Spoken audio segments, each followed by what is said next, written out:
Ladies and gentlemen, welcome to another episode of the Universe Within podcast.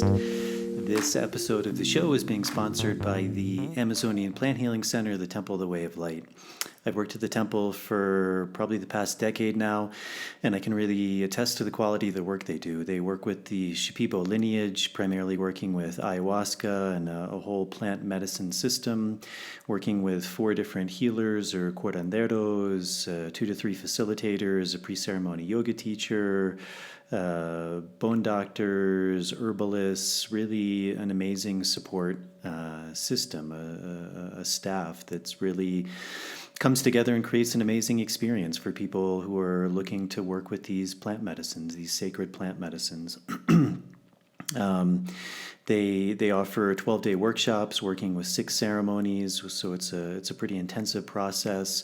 But I've seen just tremendous results of people who come down with physical ailments, mental, emotional, spiritual things, and really just experiencing amazing results. So if ayahuasca is something you're interested in working with, the temple is a really amazing place to make that happen. If it's the first time and you're looking for a place to kind of experience that initiation, or even if it's something you've worked with for a long time, they do really good work in creating an environment that allows people to go really deeply into that process. So if you'd like more information, you can check out templeofthewayoflight.org, and that link is in the show notes. Also, myself and my colleague, Marav Artsy, who I interviewed, I believe, in episode number 28, are running dietas. Dietas are one of the traditional ways that people really learn to work with plants, to really connect with a plant on an energetic level, to experience the physical healing benefits of those plants, the mental, emotional benefits, and the spiritual benefits. These things of spirit, of really connecting to a higher purpose, a deeper sense of self, our place in this world, and I think a deep connection to nature and to the plant kingdom. So that's a really amazing opportunity to go deeper into this work. If you're interested in working with this, you can check out the interview I did with Marav. I also did a podcast talking about diets, also talking about tobacco, which is the main tradition we were trained in, and working with various trees. We're currently running a diet. I'm shooting these episodes a little bit early, so we're running a workshop now in March, and then we'll be doing another one in May and potentially early June, and then another one in September. So for more information about that, you can check out my website at nicotianarustica.org and Marav's site at tobaccodiets.com. Both of those links will be in the show notes. My guest for today is my friend Stefan. I met Stefan when I originally came down to the Amazonian jungle, to Iquitos, to begin doing this work. He's a really amazing guy. He's been down there even a little bit longer than I have. He currently works with an organization called Chaikuni, which is a not-for-profit that's really doing good work, helping with Indigenous rights, various things with the Amazon conservation, and he's a really amazing guy, and we had a really, really good conversation. It kind of exceeded my expectations, and we got into some really good topics about what's going on in the Amazon, the problems that are being faced, issues that are facing some of the indigenous communities in the Amazon, a lot of his personal story, and I really enjoyed this conversation. And I think anyone who's interested in what's going on in the Amazon, some of the issues that are being faced there, solutions to some of these issues, kind of the duality of how none of these things are really very black and white.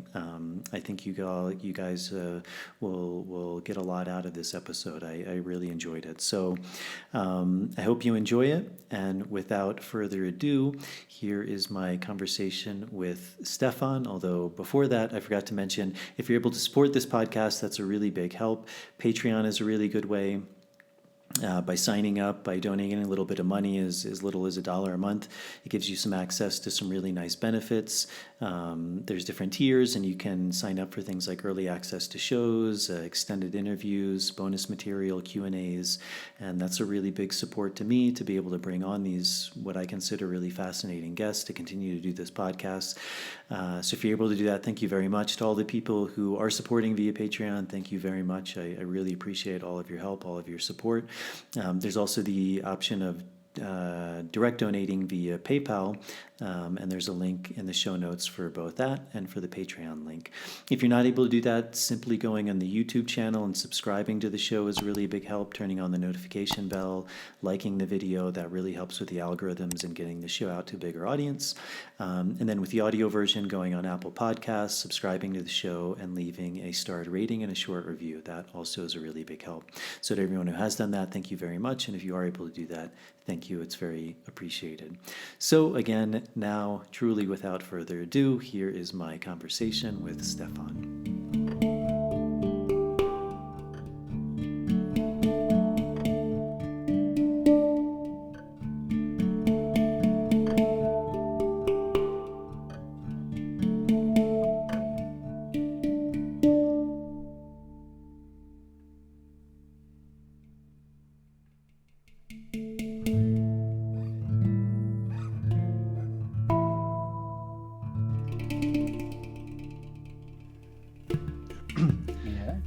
Yeah, welcome, Stefan. Welcome to the podcast. It's good to see you. It's been a long time, I guess, since, well, it's probably been close to a year, maybe, I don't know.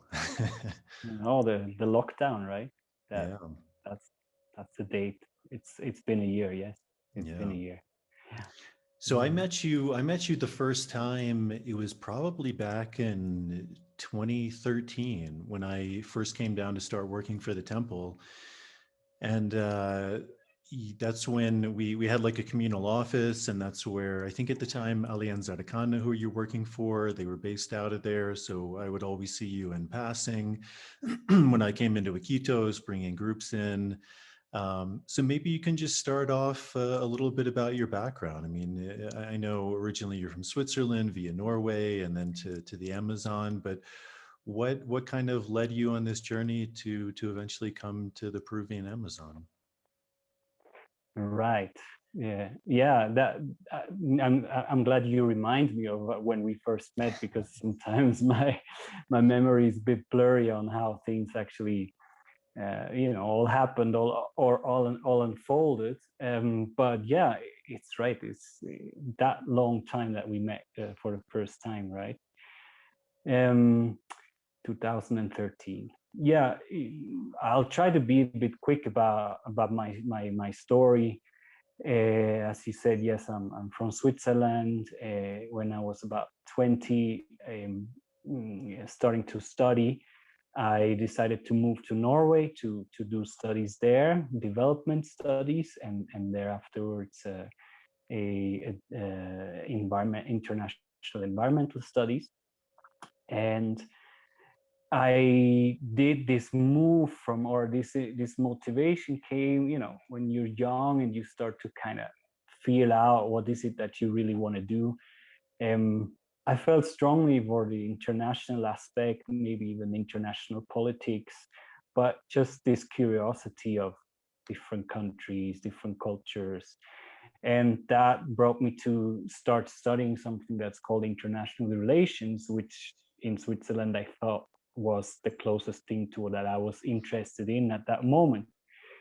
1 year later, I felt it wasn't exactly the right thing. I was much more interested into the humanitarian aspects, but that study was a bit more on the economical side and so forth. So I found this pretty interesting study, Bachelor studies in Norway, and at that moment I was also having a relationship with a Norwegian girl, and so it kind of, I was young, I was uncomplicated, and I felt, let's do it. Let's just move to Norway. And of course, I don't regret that at all. And doing development studies was much more what I really wanted to do. And of course, throughout the years, I understood that I was always more interested in sort of environmental topics, right? And so doing a master's degrees then was pretty clear. I wanted to look into environmental issues, obviously always in connection with people, and so in Norway I finally when people ask me what kind of education or what kind of degree you actually have, it's always really difficult for me to explain what it is. It's sort of everything a little bit, but nothing really specialized. It's sort of like multidisciplinary degree with different things from anthropology to sociology to politics to geography. But in the end, I did do a master thesis specialized in something that's called political ecology. And that I did very much identify with, because it is a sort of a quick explanation is it's a sort of looking at environmental problems through a political lens, because every environmental issue or problem is always, of course, understood or looked at through people, through sort of a political motivation. And so I did feel in the end that this was really much something that I was extremely interested in, and I felt very comfortable, studying exactly that subject. And maybe to step back a bit, the environmental aspect is something that I had been very fascinated with from the very beginning, from a very young age. And also the Amazon was something that obviously came up at a very young age. My dad, showing me those National Geographic books or whatever they were, and so I always had this sort of, it sounds very cheesy, but it's I've always had this sort of like, oh, this Amazon, very magical or mystical. And I kept this in the back of the head. And throughout the studies, like I said, it crystallized itself towards looking at this environmental aspect. And I did have a chance throughout the bachelor studies to go to Bolivia and do some field work there. And that was pretty special, because everyone else went to sort of like areas that where the university had some connections with other universities. And I didn't want to go there. I wanted to go to the Amazon. So I decided to go to Bolivia, and I spent a couple of months, I think, in the Bolivian Amazon. And that was really my first contact with the Amazon, of course, and also with the indigenous Tacna people that were living there. And so through some kind of twist of fate or doing the master's degrees, I suddenly turned my focus a bit on Africa. That's pretty funny when people speak of Africa as the country of Africa, but of course it's much more nuanced and it's very diverse as well. So I had a professor who was doing work in Tanzania, in Eastern Africa, and within this political ecology subject, and really interested me, and he got me on a research project there. And I felt good, felt like, okay, now is the time for Africa. Just opening some parentheses there, because I was born in South Africa, which doesn't really have much to do with myself, but my father and my parents, my father at that moment was working. He's a doctor. He was working in a remote South African village, and my parents moved there to work there for 2 years, and that's when I was born. And so even though it's not really related to me, it's there, you can't ignore it. And it did feel like, okay, wow, okay, now is the time to explore some of this other beautiful continent. And so making this long story to sort of get to the point where how did I end up in the Amazon? Because when I finished my degree, I got extremely lucky, and I got into an organization that's called the Rainforest Foundation Norway. They had an opening for a position in Central Africa. And so me speaking some French and just coming out freshly with this experience from Tanzania, working on community-based forest management, just really opened up the door for me to, into professional life. And I got really lucky being able to work in what I consider to, as until today, a great organization, and learning all these professional skills quite early on. And I was working as a program coordinator for the Democratic Republic of Congo, which of course is an extremely complicated country or region with all its past, and but it does have the second largest continuous rainforest in the world, which a lot of people don't necessarily know. So I had a fantastic 3 years there, learning a lot, working in a difficult country, getting in touch with the indigenous peoples there. They're called Pygmy people. Also have a fantastic culture and legacy. And so I was doing that, and I got to a point where I felt that now I need to change something, and now I should go to the Amazon, because that's pretty much where most of my motivation of wanting to study environmental issues and all this came from. And I did that. I did that in 2012, and that's how this chapter started with Alianza Arkana, with the Chaikuni Institute, and in connection with the Temple of the Way of Light, right? So we met in 2013. I came down in 2012. I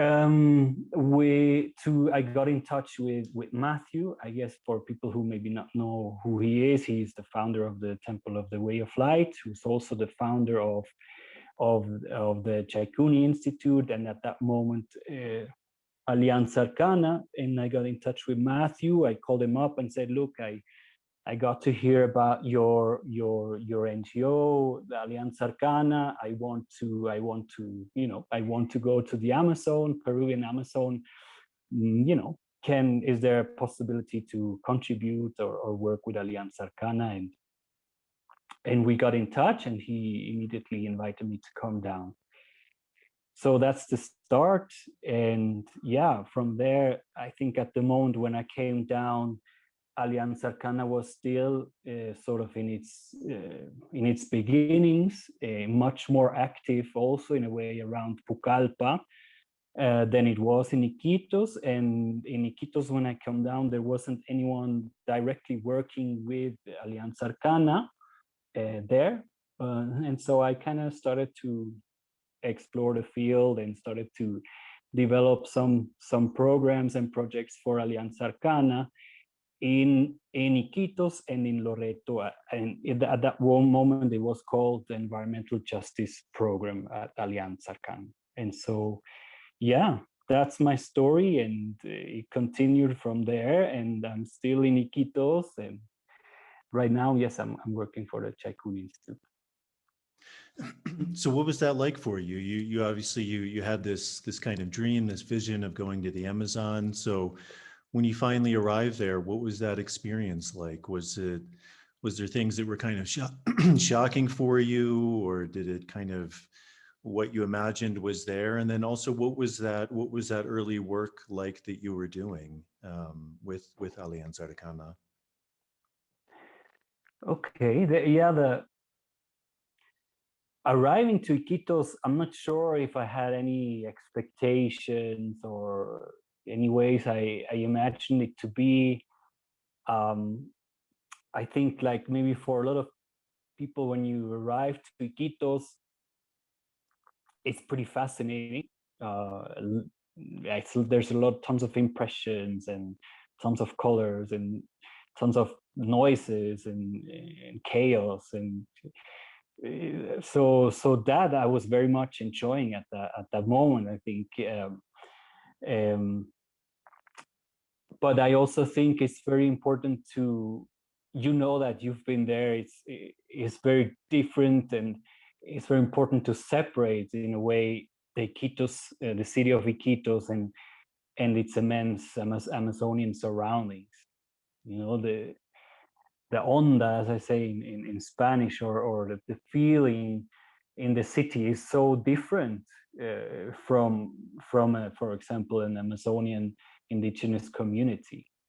And of course, what I was fascinated with and my motivation to come down was not so much the city, but rather the surroundings. And I did always greatly enjoy going to the communities, and still do, even though it's not like a nice place to be, in the sense of it's not a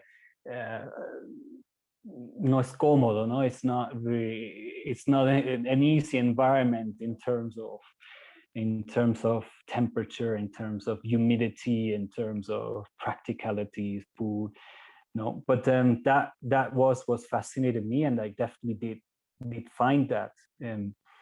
You asked me what was work like. Like I mentioned, it was very much up to me, sort of, as well, to define. I was very independent in a way, which was interesting to me. I was independent in defining what we would like to do as Alianza Arkana. There has been a short history of what Alianza Arkana has been supporting, in particularly the indigenous movement around, the oil blocks, and sort of the trampling of their human rights, or indigenous people's rights, say the right to safe environment. And so obviously I would look into that. I would reach out to some of the partners or allies Alianza Arkana had at that moment, and sort of just try to start to define projects and find ways in how we wanted to support these indigenous organizations. And then, of course, also one of the main things is always trying to find funding for what you do. And so I remember it being a time of very, very much undefined, very much free, but difficult in the sense also ways of trying to find out what are we going to do, but also extremely exciting, because during that moment I was really starting to get to know the Peruvian Amazon, northern Amazon, in a way that I didn't know before, of course. So, yeah. You use the term indigenous. How would you define that? And in Peru, what would you say separates an indigenous person from a non-indigenous person? Well, I'm sure there's some real specific definitions on what's indigenous. However, there's one important element there that I think is also defined in international law, and it's the autodetermination of indigenous, right? So for me, I go by that in a way, because in a way everyone is kind of free to define what they are themselves, no? And so that aspect for me nowadays is obviously really important, that people themselves identify with, and come up and step forward and say, yes, I'm indigenous. That's a really important element. The other ones, obviously, there's some more objective elements, sort of like you've been there for a long time, you have your own specific culture and cultural systems that is easily separable, let's say, from mainstream culture, no? But then, of course, when we start to get into these definitions, or making these really thin and exact lines about who is what, it gets really extremely complicated, and sometimes I also don't see what's the purpose of that, no? So that's again why I'm saying it's really important that people themselves, say, look, I have this indigenous heritage and I'm indigenous. Of course, defining it like that, or putting much emphasis onto that, is also complicated, because this is exactly an element where that has been really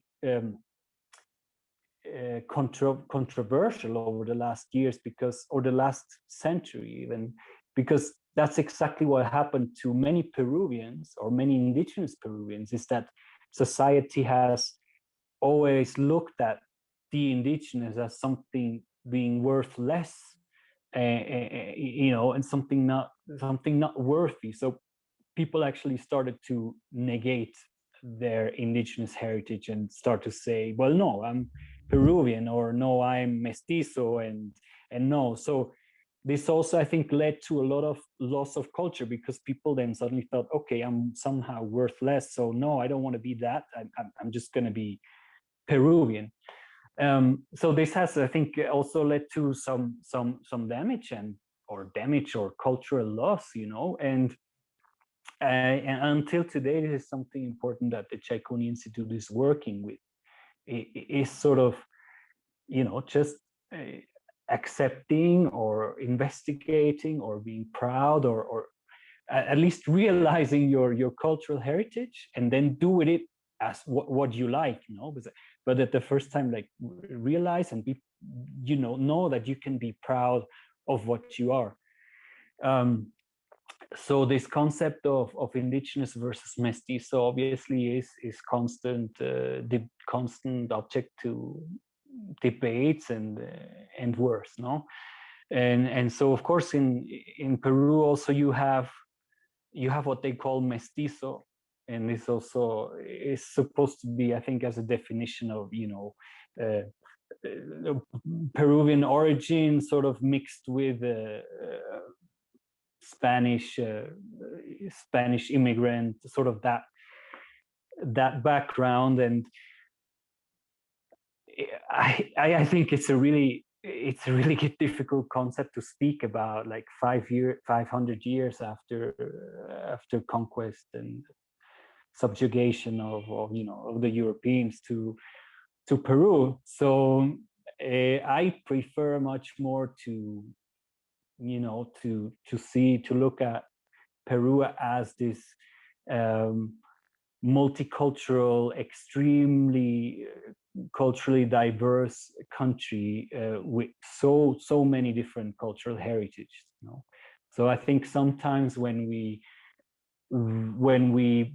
write publications or put something on our web pages in Chaikuni, I think we speak of the Amazon, and in particular in Peru, in particularly the northern Peruvian Amazon, as a sort of number one cultural diversity hotspot in the world, because there's close to 52 or something cultural peoples or groups.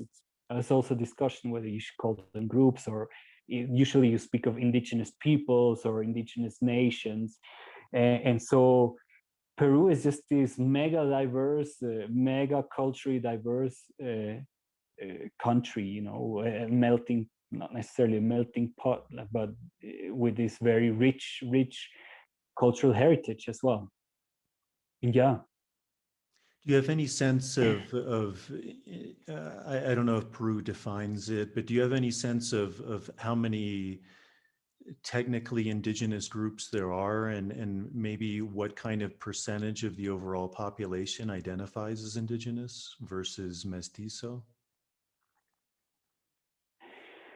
Yeah, don't ask me too much about specific numbers. I know there's people that are really great about, the 27% of this and that, or that and that many indigenous groups. I believe it to be, like I mentioned, somewhere between 52 and 54 different cultural ethnicities.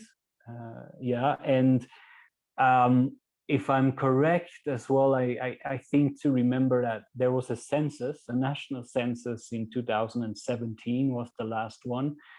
And if I'm not entirely wrong, I think at that moment between 20 and 30 people, 30%, between 20 and 30% of Peruvians auto-identified themselves as indigenous peoples. But don't take me up on that number, but I do know it increased, I think, significantly, or at least importantly, from the census that was 5 years before that. So from 2012 to 2017, I believe this number or this percentage raised. And yeah, I mean, it's what we've been partly what we work with, and it's partly also something that you've been able to see in Peru, but also in other Amazonian countries that probably lead the way, a country like Brazil or a country like Ecuador. If you can speak of something like indigenous pride, if that's a concept or if that exists, or empowerment, perhaps, I think a lot of indigenous groups and indigenous nations have been working with this for decades, and you can see that more and more people start to identify with this and start to be proud of this, of their origins. And yeah, I think this is definitely also to some extent happening in Peru. Mm-hmm. So when you first came down, you mentioned a little bit, but what are some of the main issues that you found yourself working with? The main issue was definitely sort of the socio-environmental disaster that now it's about 5 decades of oil activity has left within indigenous communities in the northern Peruvian Amazon. So again, the program was called Environmental Justice, and we looked into ways of accompanying some of these indigenous organizations and communities that had been affected by the oil industry. And often we speak of claiming their rights, we somehow I'm sure you know some of this, but the situation of some of these indigenous communities is really worrying, and it's a big paradox in a way, but in a way not. But as happens in many other situations in many other countries as well, if you have a resource-rich region, that doesn't really mean prosperity for the people who live in these areas. We spoke earlier about Africa. I think Africa also does have several countries that make a great example for this, that are really oil-rich countries, but the population in general lives, really low income level and usually below poverty lines, And some of this, of course, also happens to the communities around these oil concessions, and of course, again, speaking from this generally defined poverty and development perspective, these people would be defined as poor, or extremely poor. I usually advocate for looking at this in a nuanced way, but of course you can look at it in an objective way and say, these people lack something. They are not doing great. Generally, the idea is, or the impression is, that as long as indigenous people have access to their territory and to a healthy environment, healthy forests, we believe that they have all the basis to live a good life. And if you go back in time, I also don't think there was as much malnutrition within indigenous peoples, as long as they had, access to plentiful cochas, lakes, rivers, to this great abundance of natural resources, of animals, plants, and trees, and all of that. They were living they were living a good life. Of course, there's a tendency, if you overdo this, to romanticism, which I don't necessarily want to go there. We can discuss this as well, but I definitely see that this is sort of proven. If they had the rights to their territories and weren't threatened by environmental contamination, destruction, or overuse and overexploitation of natural resources, they usually did have access to all the resources that they needed, and sort of were able to live definitely a good life. Of course, if you want to look at the benefits of Western civilization as well, in terms of, probably discussed this in terms of medicine. I mean, it's probably undeniable that there's some nice progress as well in terms of Western medicine, but they also did have access, and still, yeah, they always had access to their own traditional medicines and ways of dealing with diseases that were known to them. And so, long story short, this was the main issue that we worked with. Is the sort of like the extractive industry that really set their foot on northern, very remote rainforest territories in northern Peru, but also a bit closer to the city of Iquitos, and also, interestingly or sadly, also on the one river where the Chaikuni Institute has its permaculture center, and where the Temple of the Way of Light also has its center. And that river is called the Nanay River. And just a bit further up the river, there was also at that moment 2 oil concessions recently having been handed out. And the Nanay River is not it's not only close to Iquitos, it is also the source that, for drinking water for the city of Iquitos, which today has between 500,000 and 1 million of inhabitants. And so sort of there was a real threat to the drinking water source for that city of almost 1 million people. So there was something called, or there is something called the Water Defense Committee, made up of really just concerned citizens, not affiliated to any political party or anything. There were teachers, there were lawyers, there were just concerned citizens who sporadically or more or less regularly met some meetings and really were concerned about this issue with the Nanay River. And nowadays they have grown to sort of being one of the few and probably the most important let's say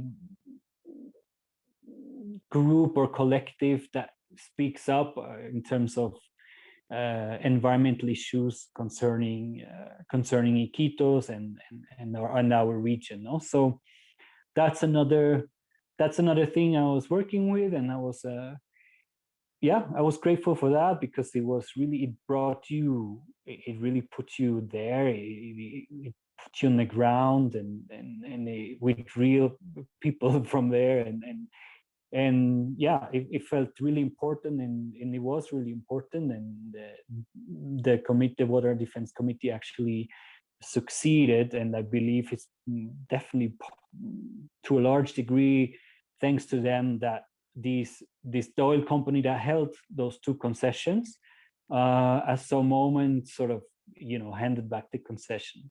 And of course the official reason probably is going to be different, but sort of civil society opposition to that exploitation in the Nanay region definitely played an important role. So yeah, it's definitely is the oil and extractive industry and that kind of issues that I was working with, and always sort of from a perspective and trying to strengthen really indigenous agency, indigenous organizations, indigenous leaders, so they can really lead a strong advocacy for their case and for respecting their rights. Yeah. You mentioned this idea of concession. So I guess these oil companies are coming and they're getting concession to these lands. What is, you also mentioned that one of the issues is many of these indigenous people don't have rights to the land. So what is the issue that you've seen where, is it that there's not titles to the land. There's not a culture of private property, that they don't have like a deed to that land. Because probably many people are familiar that there are certain indigenous reserves, but how does that work? I mean, is that truly their land? Is it government land that's under government control and not truly their control? What is the issue that where it seems like a lot of these oil companies are able to come in, Mm. whether that's the will or the desire of the people living on there or not?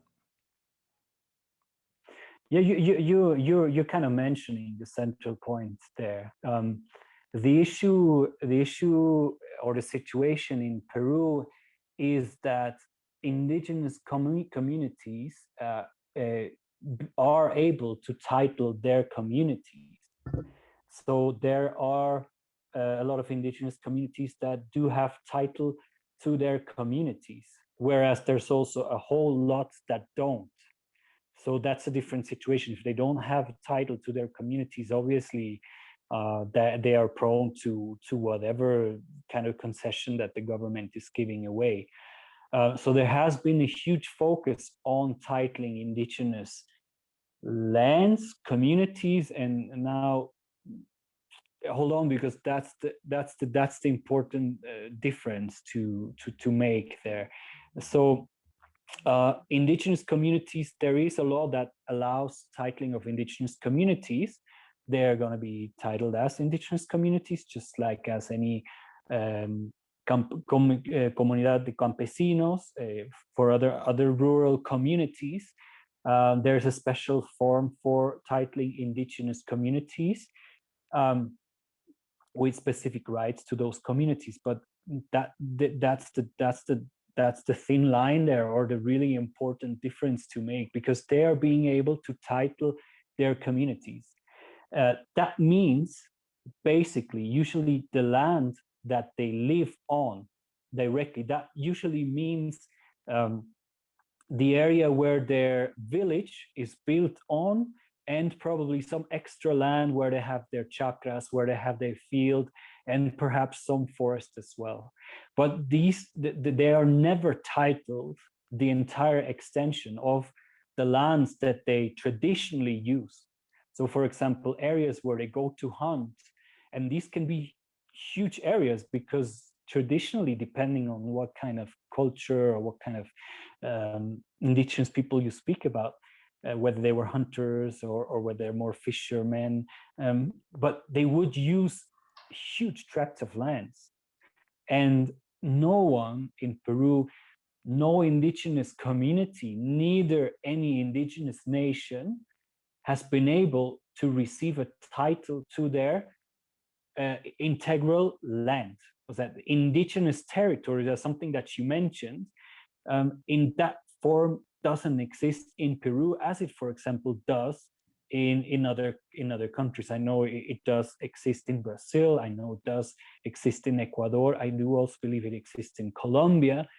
But there has been a long and ongoing political and legal battle by indigenous organizations to get to something what they call their integral territory, and integral indigenous territories, and get the title and the right to self-determination on their land, on their entire land, and not just on one community. And so you can imagine, like, the titling of communities as separate from indigenous nations or indigenous territories was, of course, quite intentional as well for the government, because it was very beneficial to them, because it also can lead easily to a sort of I don't know, divide and rule, or to sort of a separation between the communities, and even sometimes to a competition between communities. Whereas what a lot of indigenous federations are fighting for as well, sometimes with the support of NGOs, international NGO, is precisely to get to this point where you do have an entire territory titled as indigenous territory or indigenous lands, where an indigenous nation, an entire peoples, an entire nations and not separated by communities. For example, the Achuar people or the Wampi people or the Shipibo nation would then have the right to their territory. I know that you are a bit familiar and interested in, for example, the Matses people, which are actually, in terms of distance, quite close to Iquitos, to the Iquitos areas that you know. The Matses are an exception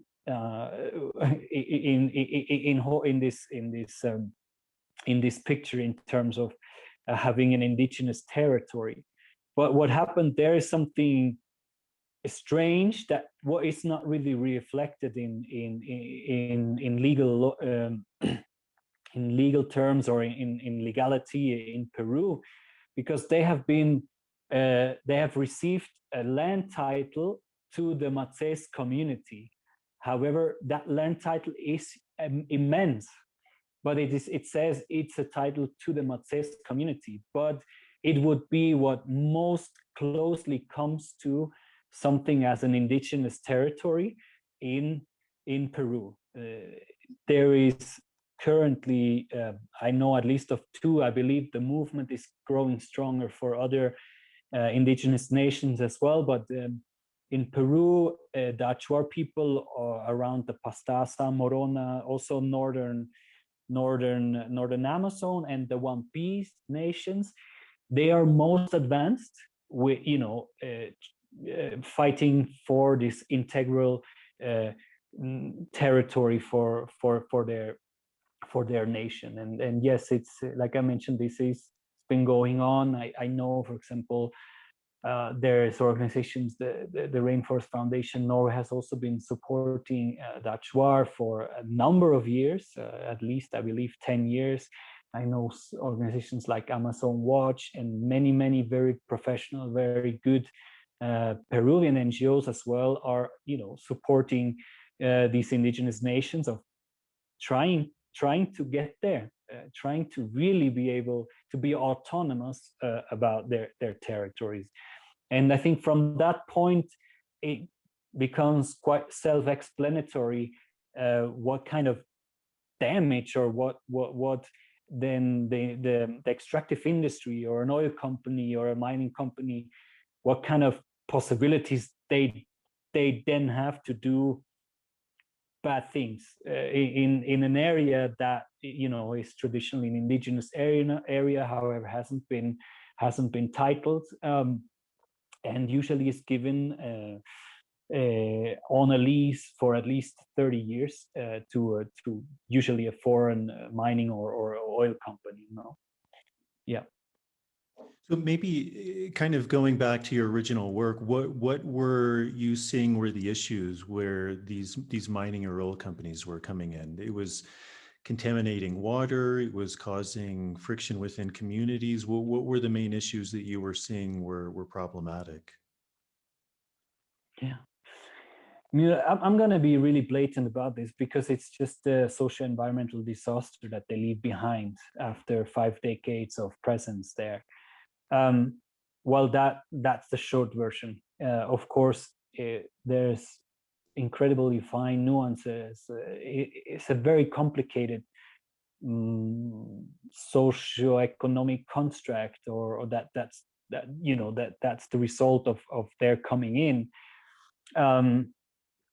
To speak on much more simple terms, yes, especially in the first decades, there's been total impunity. The first probably 3 decades, from the 70s until the 90s, that oil companies, they dumped all their toxic waste directly into the forest, directly into the rivers, into the backyards of these indigenous communities, into the hunting grounds, into the cochas, the lakes where they were fishing, and these are like I mentioned, these are extremely remote regions. So it's also quite difficult for the states to be there and supervise. And probably those first decades, no one really was interested in that either. And the sort of the human tragedy that was happening, because it's not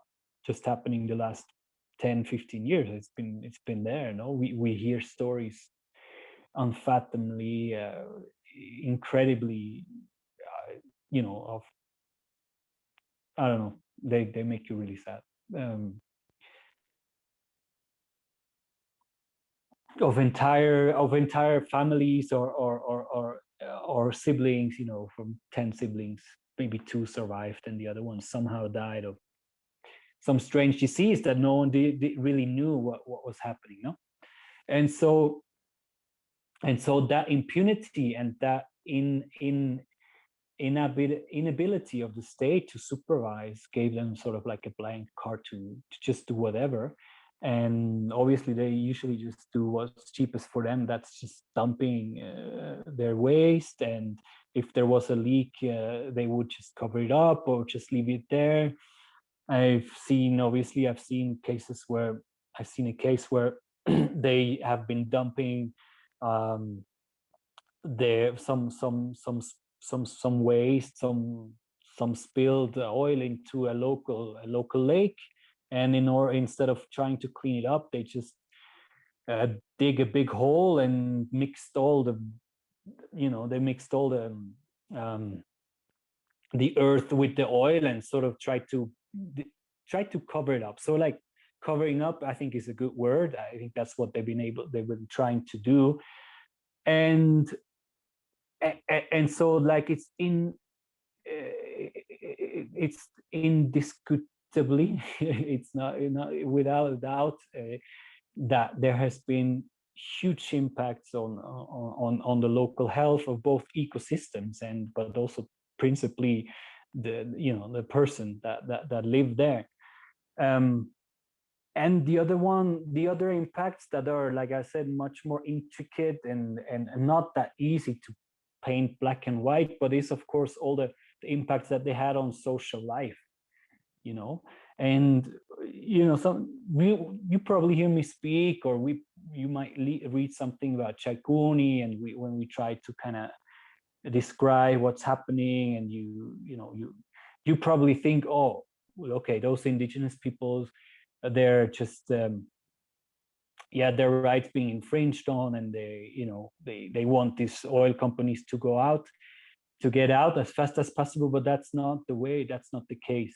So the picture nowadays is much more complicated, because I've seen actually probably the majority of indigenous communities that have been co-living in some way over the last decades with oil companies. Most of them, they don't really say we want the oil company to go, because there's been such a dependency has been created by this company as sort of the only actor there.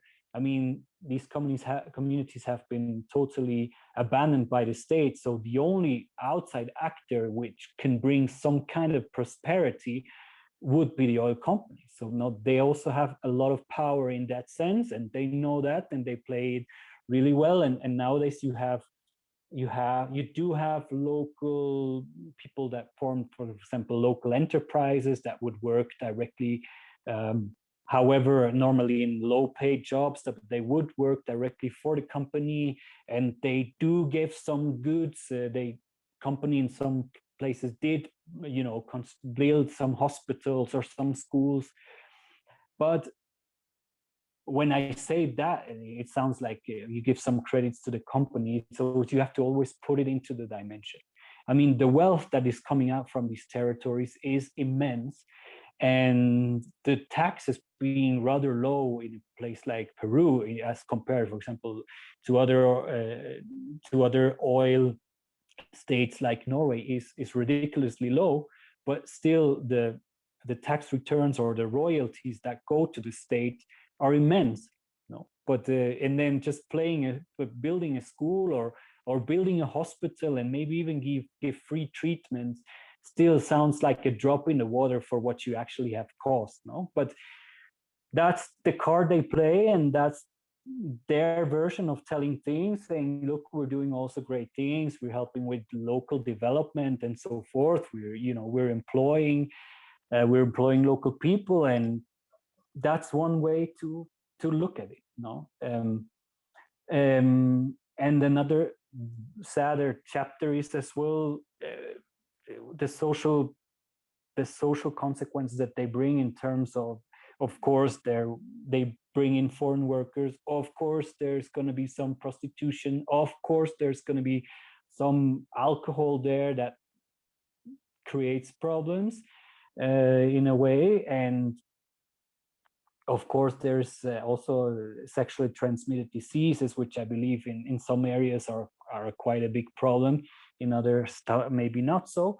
But there is all these changes, that the president of oil companies have been bringing in. And like I said, I go back to what I said at first. If you ask me, what they leave behind is definitely no kind of form of development, but rather a socio-economical disaster.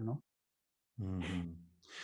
From your experience, and I'm sure it varies considerably, but in these indigenous communities, is it often it's like a democratic rule, whether they're voting on whether these companies come in? Is there some form of like a governance where there's a committee that decides that? Is there a single person who's in charge of that? I mean, I'm sure it varies, but from what you've seen, is there kind of a trend of how those decisions are being made? The easy answer is that those indigenous communities have or have no say whatsoever on decide whether they would allow for a company to come in and lease a concession for 30 years. So many of those concessions were handed out in the 70s, in the 80s, like I said, handed out for 30 years, sometimes even more. And they obviously were not, none of these communities were not even asked, and sometimes not even explained what is happening. And so going back to the contamination, that was an issue, is if you've never seen sort of like oil in the water, you won't know that, oh, now suddenly this water is not really healthy to drink anymore or to use for cooking. There was an important development on an international level. It happened much earlier. There's an important international convention, the ILO 169, which in 1994 defined the right to consent for indigenous people, to prior and informed consent for indigenous people with regards to any decision or any concession or any legal act that would affect their way of living, sort of say. And Peru is a signatory to the ILO 169. And so by signing this, actually this legislation should, automatically be included in your national legislation. However, Peru took until 2011 until Peru also passed a law that is called the consultation law. And there's a small but really important nuance between consultation and consent. You can probably sense what it is, but one of them is just like, okay, we asked you, and the other one is that we got to an agreement with you and you're okay, let's say, with a concession being handed out. And so while the consultation law might not be sufficient, it is important in some way that there's now a legislation in Peru that makes it mandatory for the Peruvian government to consult on, I don't know what's the overall term for that, but for any kind of measure like handing out a concession or building a road or handing out a mining concession or building something or doing something on your territory. Indigenous communities do have to be consulted.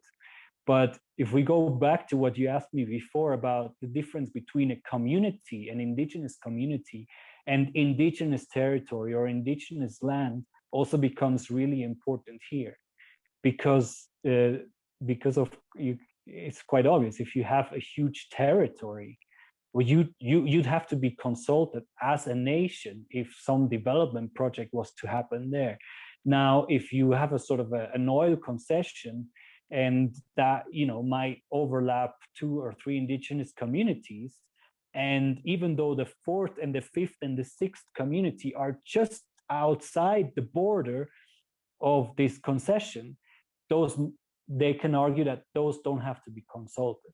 Whereas in the first case, they would have to consult the nation, the indigenous nation. Nowadays, what they do is usually try to limit or try to find a limited number of affected communities, and they run a sort of a consultation process that also is everything from staging it to something that can be considered to be a bit more genuine, trying to reach a consultation, trying to carry out a consultation and reach an agreement. Now, I said that this law is a welcomed progress in terms of legislation, but it's far from enough, because, like I said, consultation simply means then, okay, we've done this consultation process. Let's say the Kukama people said no to this, but we are the government, we have the last word, we say yes, and so we go ahead with building this hidrovia or building this road that crosses the Kukama territory. Yeah. So yeah, they have some rights that have been very hard fought for to get there, but in the end, these are not sufficient, let's say, in that way. You mentioned a lot of these concessions were given out in the 70s and 80s, but before some of these practices were in place. Do you see a change now in how those are given out? Obviously, there's a consultation, but obviously, as you said, that's different than a consent. Is there more involvement in that decision making now, you feel, or are things shifting? What do you see now, kind of in this day, how that process is being handled? Yeah, I definitely see a change, and this is mainly all credits have to be given to indigenous organizations who've really started to empower themselves over the last decade or so. So the change that I see is they don't let themselves be invisibilized anymore, and they manage to organize in many ways, and they manage to knock and open the doors to political, to ministries and these debates and these meetings, and they are let's call them, they're more in the face of political decision makers, and they have gained a lot more influence, which really corresponds to them, which they have the right to. But they did that themselves. It wasn't something like, okay, some more, let's say, progressive government came in and said, okay, look, I think it's better we consult, and I think it's better we do this. I would give the credits mostly to these indigenous organizations that really managed to organize themselves, build capacities as well in terms of organizational capacity, managed to build alliances between themselves. There's two important platforms of indigenous organizations that united themselves with others, so they are more stronger in terms of negotiation and addressing the state and the oil company. One of them has been working since 2011, I believe, and I believe also Alianza Arkana was trying to support those early meetings. And a bit later, there's a local movement of indigenous federations that at times include up to 50 indigenous organizations that really have become a very, very strong voice and platform, where they collectively try to advocate and claim their rights, their rights to, I don't like the term development, but for everyone that's listening, this probably makes more sense to use this term, no? For better education, for better healthcare, for even normal development projects, some roads and stuff.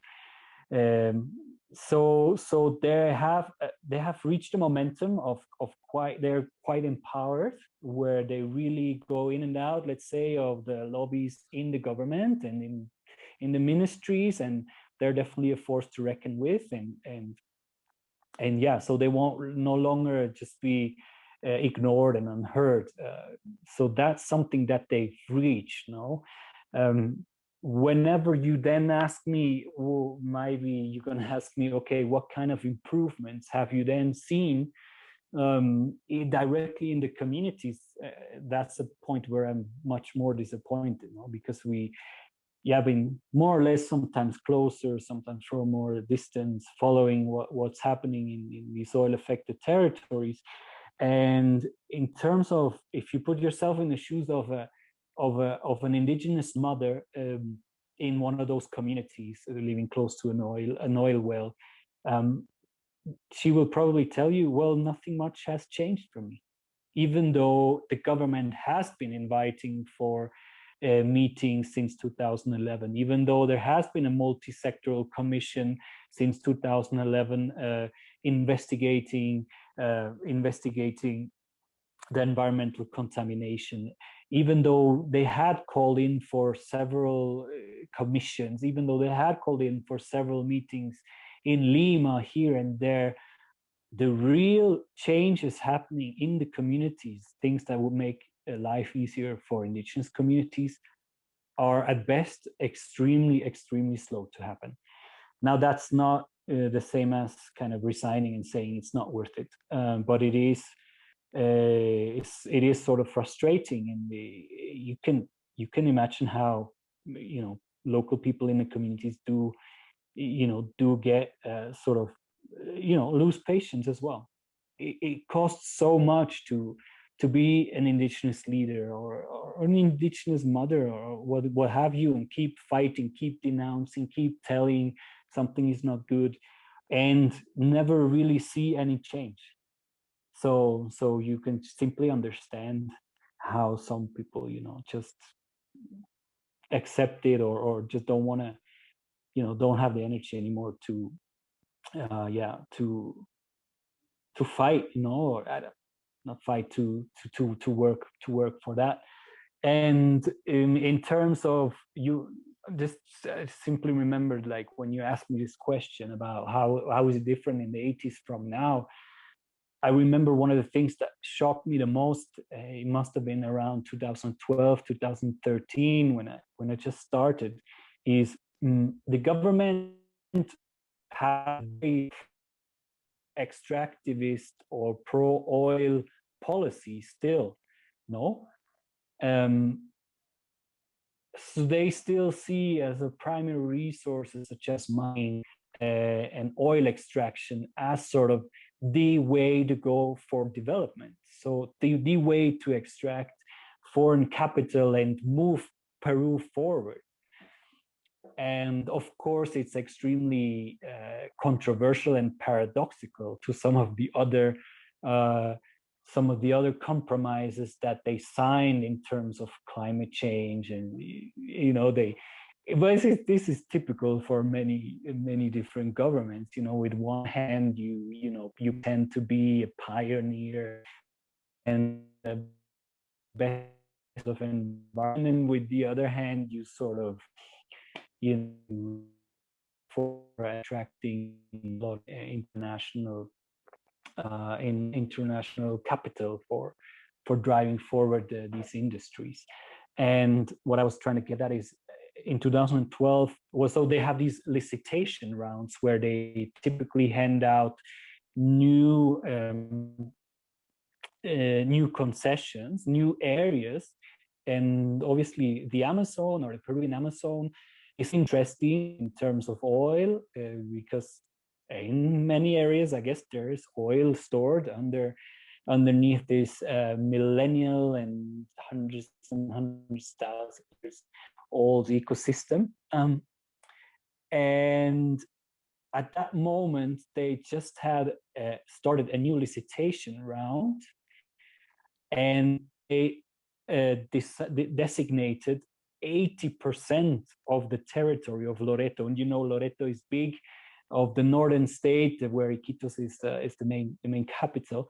But 80% of rainforest territories in Loreto were designed to be licitated off to new oil concessions. And I'm just telling you that because that gives you sort of impression of, you know, how much emphasis or how much importance Peru is putting into these extractivist industries, no? So yeah. So there is some, yeah. Sorry. Do you think one of the problems is that, I mean, often when you're talking, it seems like a lot of these decisions that you're talking about are originating from the national level, from Lima, from the federal government. Do you think one of the problems is not only that the people themselves don't have governance, but that the power is concentrated in one area that's very far removed from what's happening? And do you think kind of a decentralization of power would be much more beneficial in these regards? Sure. No, you're absolutely right. I mean, for many people living in Lima, I guess Peru for them is Lima, you know, and the rest is sort of empty territories that, you know, should be exploited, you know, for the sake of development in the country.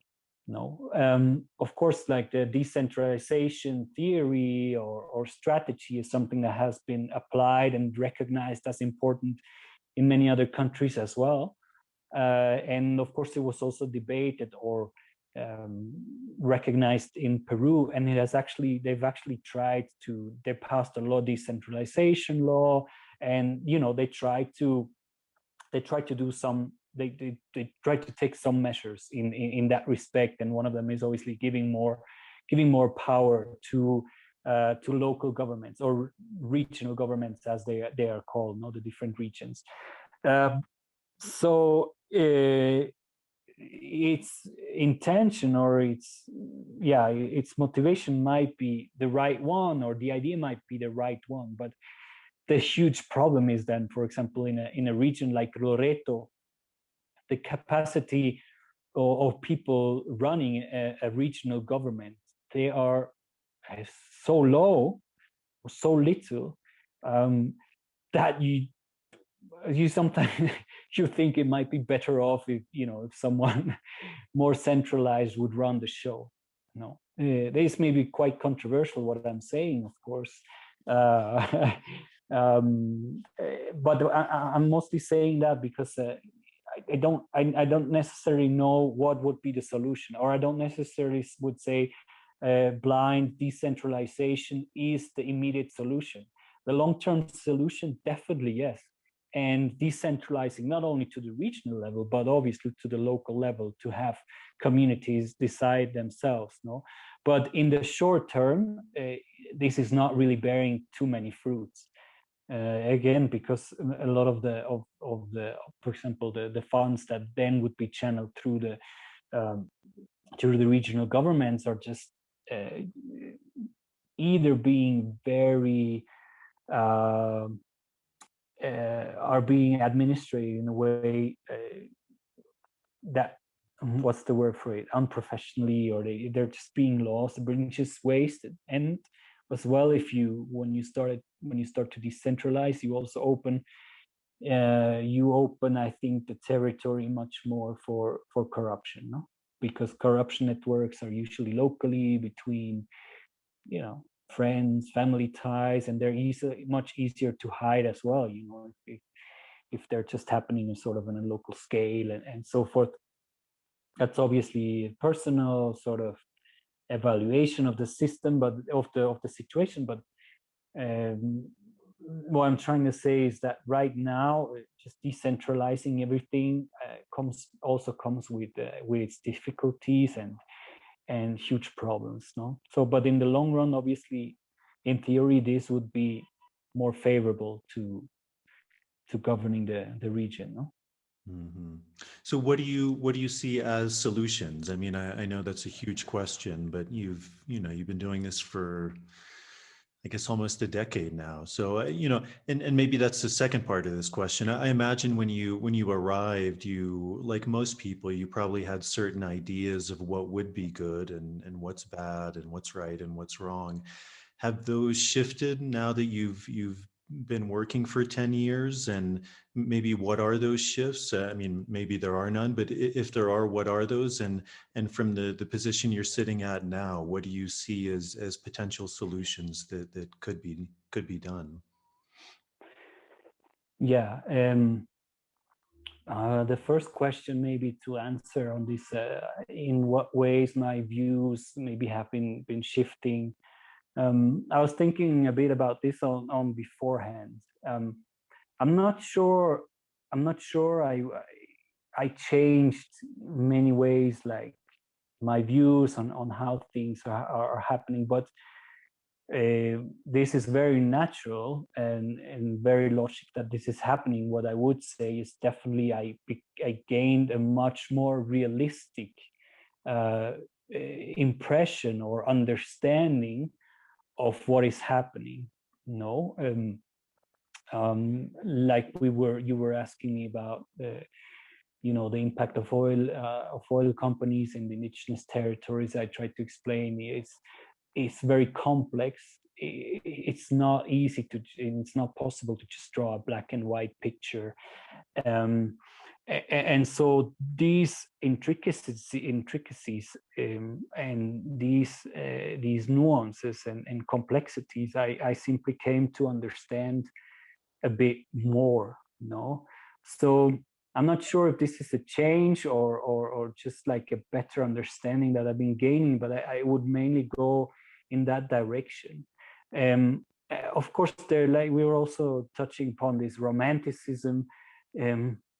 I would probably say yes, I've probably held some of that, but I wouldn't say I've been extremely romantic about indigenous cultures and so forth. But I did gain a better understanding, and so sort of like perhaps a frustration that you would have earlier, that why would these indigenous groups or communities not simply like want to throw out the oil companies like that? And well, understanding the bigger pictures and gaining these more in-depth understandings of how these constructs works, how these how social life as well evolves, that definitely has changed in some ways. For example, I was extremely lucky to be able to as well to visit the Matses. At some point with Rainforest Foundation Norway, we were also working directly with the Matses community, and obviously they were sort of, can you say that? I mean, for some environmental organizations, perhaps the indigenous peoples that are continuously saying no to oil, no to extractive industries, are somehow the stars. You go like, oh wow, okay, wow, you're fascinated, and why is that? And you want to support them, and you think they're right because we don't. This world doesn't have any space anymore for burning more fossil fuels. So you can see how they become sort of las estrellas, the stars of maybe the environmental movement. And of course it's been on my mind to understand why some or most actually, they'd rather have the oil companies there. And with the Matses people, they are one of the two indigenous peoples that I've been able to visit and was lucky enough to work with in a way as well. The Matses and the Achuar, they've been saying no. We don't want this, and they've actually very successfully until now closed the doors to and closed the access to any outside oil company coming in. And with the Matses, I was lucky enough to understand why, and I remember trying to write a small article about this, but I remember I was guessing a bit, or it was a sort of a theory, but I feel I got that confirmed a couple of years later. It was simply because they had seen in the 60s, the Matses have recently been contacted, I think in 69, by some American nuns, I believe, who opened a sort of a convent in Matses territory, and they were the first ones to be able to have the Matses peacefully come to their village and convent, and not at war. And so that's what 50 years, only 50 years since they've been in touch, or not in touch, because uncontacted tribes, it's not really that they're not in touch. They just choose not to be in living in a society with the outside world. So I understood that, and in that moment in 69, it seemed like having the nuns come in seemed like sort of a strategy of the oil company to kind of open the way, right? Because at that moment, they already had set their target on Matses territory to do exploration work. And sort of, it kind of worked. It kind of worked because the Matses then, on peaceful terms, started to get in touch with the nuns. And then later on, or quickly thereafter, the oil workers came in to do seismic testing and used a lot of Matses people for opening the trails, to set their bombs to do the seismic testing. And a lot of the Matses people at that moment started to die away because of imported diseases, because they didn't have an immune system that would protect them from sort of these outside, very simple disease. I imagine influenza, whatever, very simple disease that led to the death of a lot of Matses people, which is, by the way, a very common story for a lot of indigenous tribes or indigenous groups, indigenous peoples. And so the version I heard from Matses elders is to still have this memory in mind, that people coming in from outside really just brings negative consequences. And I'm sorry, I'm losing a lot of time on this, but for me, these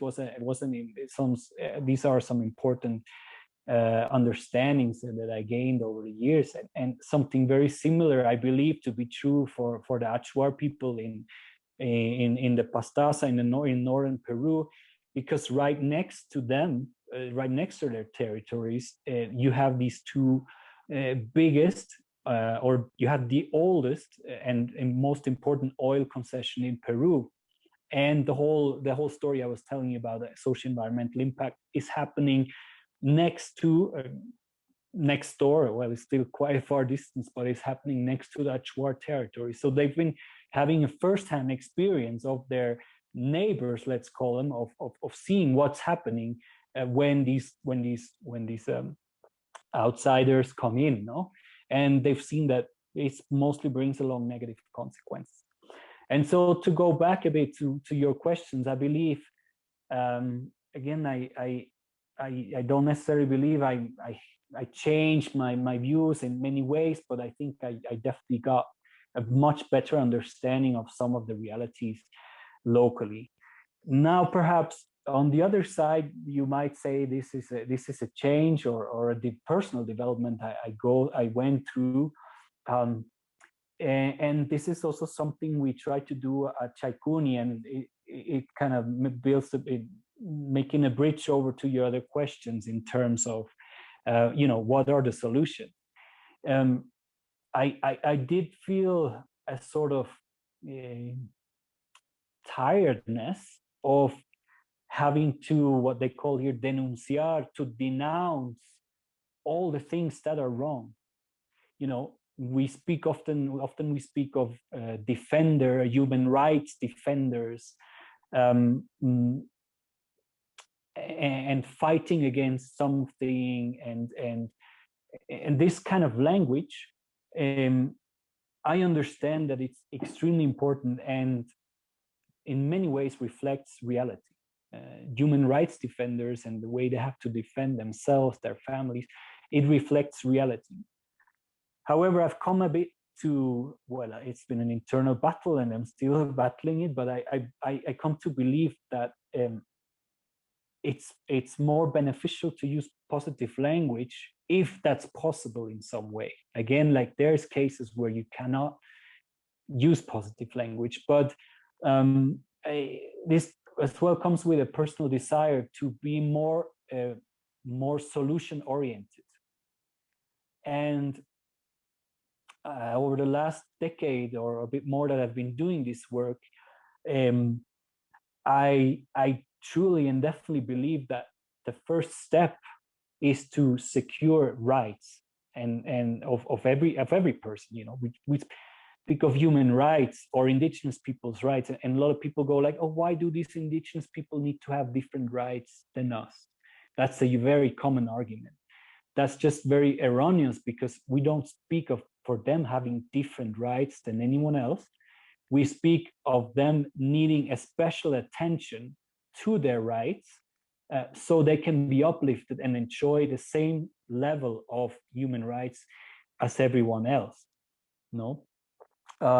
So when thinking about more in solution terms,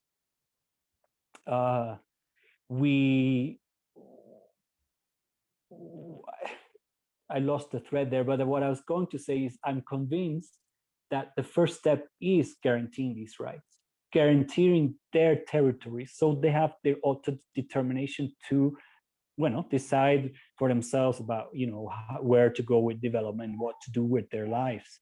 And that was always very clear to me. But then once that step, or once you leave that, or you reach that, the next step then usually is the next question is usually about livelihoods. Yeah. So okay, they have their territory, but yes, we know their territory has been impacted by, you know, oil industry and so forth, or overexploitation, whatever the reason. So nowadays, maybe they need something more. They need some other way to gain their livelihood. They're much more involved in Western society, or it's just a reality. Our society is very dynamic, and the way different indigenous groups include themselves or not include themselves in Peruvian society, that's up to them, and that's very different, and it's very dynamic, and you know, lots of different groups choose different ways, and so often then it's a reality that they're somehow within this Peruvian society, and that means also, okay, we now need money. We now need, you know, we need gasoline for a transport. We now, these are obvious realities, and so like, how do you get there? Yeah, for example, if you live in an indigenous community that's close to a city, well, okay, before you had, I don't know, 100 hectares of forest where you were able to hunt and gather all your resources. Well, nowadays there's no more of that forest. So what do? How do you gain your livelihood? So once, let's say, guaranteed perhaps the right to their territory and their human rights, the next step is how they make an income, how they make a living, how they gain a livelihood. And that particular question, working for all these years, is extremely difficult, and I never really felt I had a great answer, or I never really felt there was many best case practices there or any easy solutions. You know, of course you've heard of, okay, conservation, you can somehow use the natural resources that, you know, then you know, growing back or coming back, and obviously like that sort of like management, natural resource management is one way. And of course in the world there's a lot of good initiatives, and there is solutions. And I'm really excited about one of the solutions that Chaikuni is proposing. and it is sort of like an agroforestry way of working, what we call a chakra integral. It seems, to put in simple words and more understandable words for people out there, it's planting extremely diverse food forests, which I think hold an immense potential, many benefits on sort of different levels, on the family level, in terms of obviously food, very diversified food. So in terms of food security, there's a big advantage for that. The surplus they can sell. And then there are all the other levels that are very beneficial for society. The forest will be growing back. You counter deforestation. You can do something about mitigating climate change. So there's just all these tons of benefits, that potential benefits. If you manage to get people to shift from a sort of more destructive way of doing farming in the Amazon, which is usually slashing and burning a plot of land, planting monoculture, perhaps 2 or 3 different things, maize, yucca, perhaps banana, plantain, but that's it. And then after a couple of years, your patch of land sort of is lost all its nutrients, and you need to chop down a new forest and open a new patch of land. And in the model that we are advocating for, and we're working with communities now around our permaculture center, is that this diverse food forest, which you can which you will benefit from for a very long time, for different. The secret behind it is just like planting things that you will benefit from at different time levels. So this interval, so for example, of course, in the first years, you also plant maize, you plant things that you harvest after the first year. But then you also have some other elements there that, for example, fruit trees that you benefit from in 3 years, maybe 5 years. Medicinal plants that some of them maybe you benefit from in the first year, maybe some of them much later. And probably interesting for our listeners as well is, let's call it the star of the ensemble, is the ayahuasca vine that we encourage people to plant or cultivate as part of this extremely diverse piece of food forest. And ayahuasca you will be able to harvest after 5 to 10 years. And in terms of where the ayahuasca market seems to be going, and there's a big potential that prices will further go up. And we've done some economical modeling, and that indicate that you can benefit, or your income might raise up to 10 times as much as if you did just the traditional slash and burn field over the long run, over the a period perhaps of 10 years. So again, multiple benefits on all levels for the family, for society, for the environment, and what have you. So and for the cultural heritage and tradition of ayahuasca, because you help to support this millennial tradition of medicinal plants and ayahuasca. So definitely, that if you ask me about solutions, about proposals that we're making, about what do I believe in right now, it is that, and I'm happy. I believe that Chaikuni is sort of trying to take this more positivist stance, where we try to come up and propose solution, and whether it be permaculture, the permaculture program that we have is right now mostly about teaching these agroforestry systems, but it's not exclusively about that. We work with dry toilets, which definitely also might be a very good solution for some. for some of the indigenous communities out there, which have a lack to safe sanitation, and a lot of other ways on living a sort of like ecologically sound life. And some of these things that we're developing there within a permaculture center and our program are extremely exciting, and I believe hold a lot of potential, to do good things in the Amazon. And the other thing that I also truly believe in is the second program that we work with is with indigenous students that come to Iquitos and trying to go for higher education, and they come from all around this immense territory of Loreto, and you can imagine some of them travel several days to just to go to university, and life is difficult for them because they might not have any family ties in the city, insufficient funds.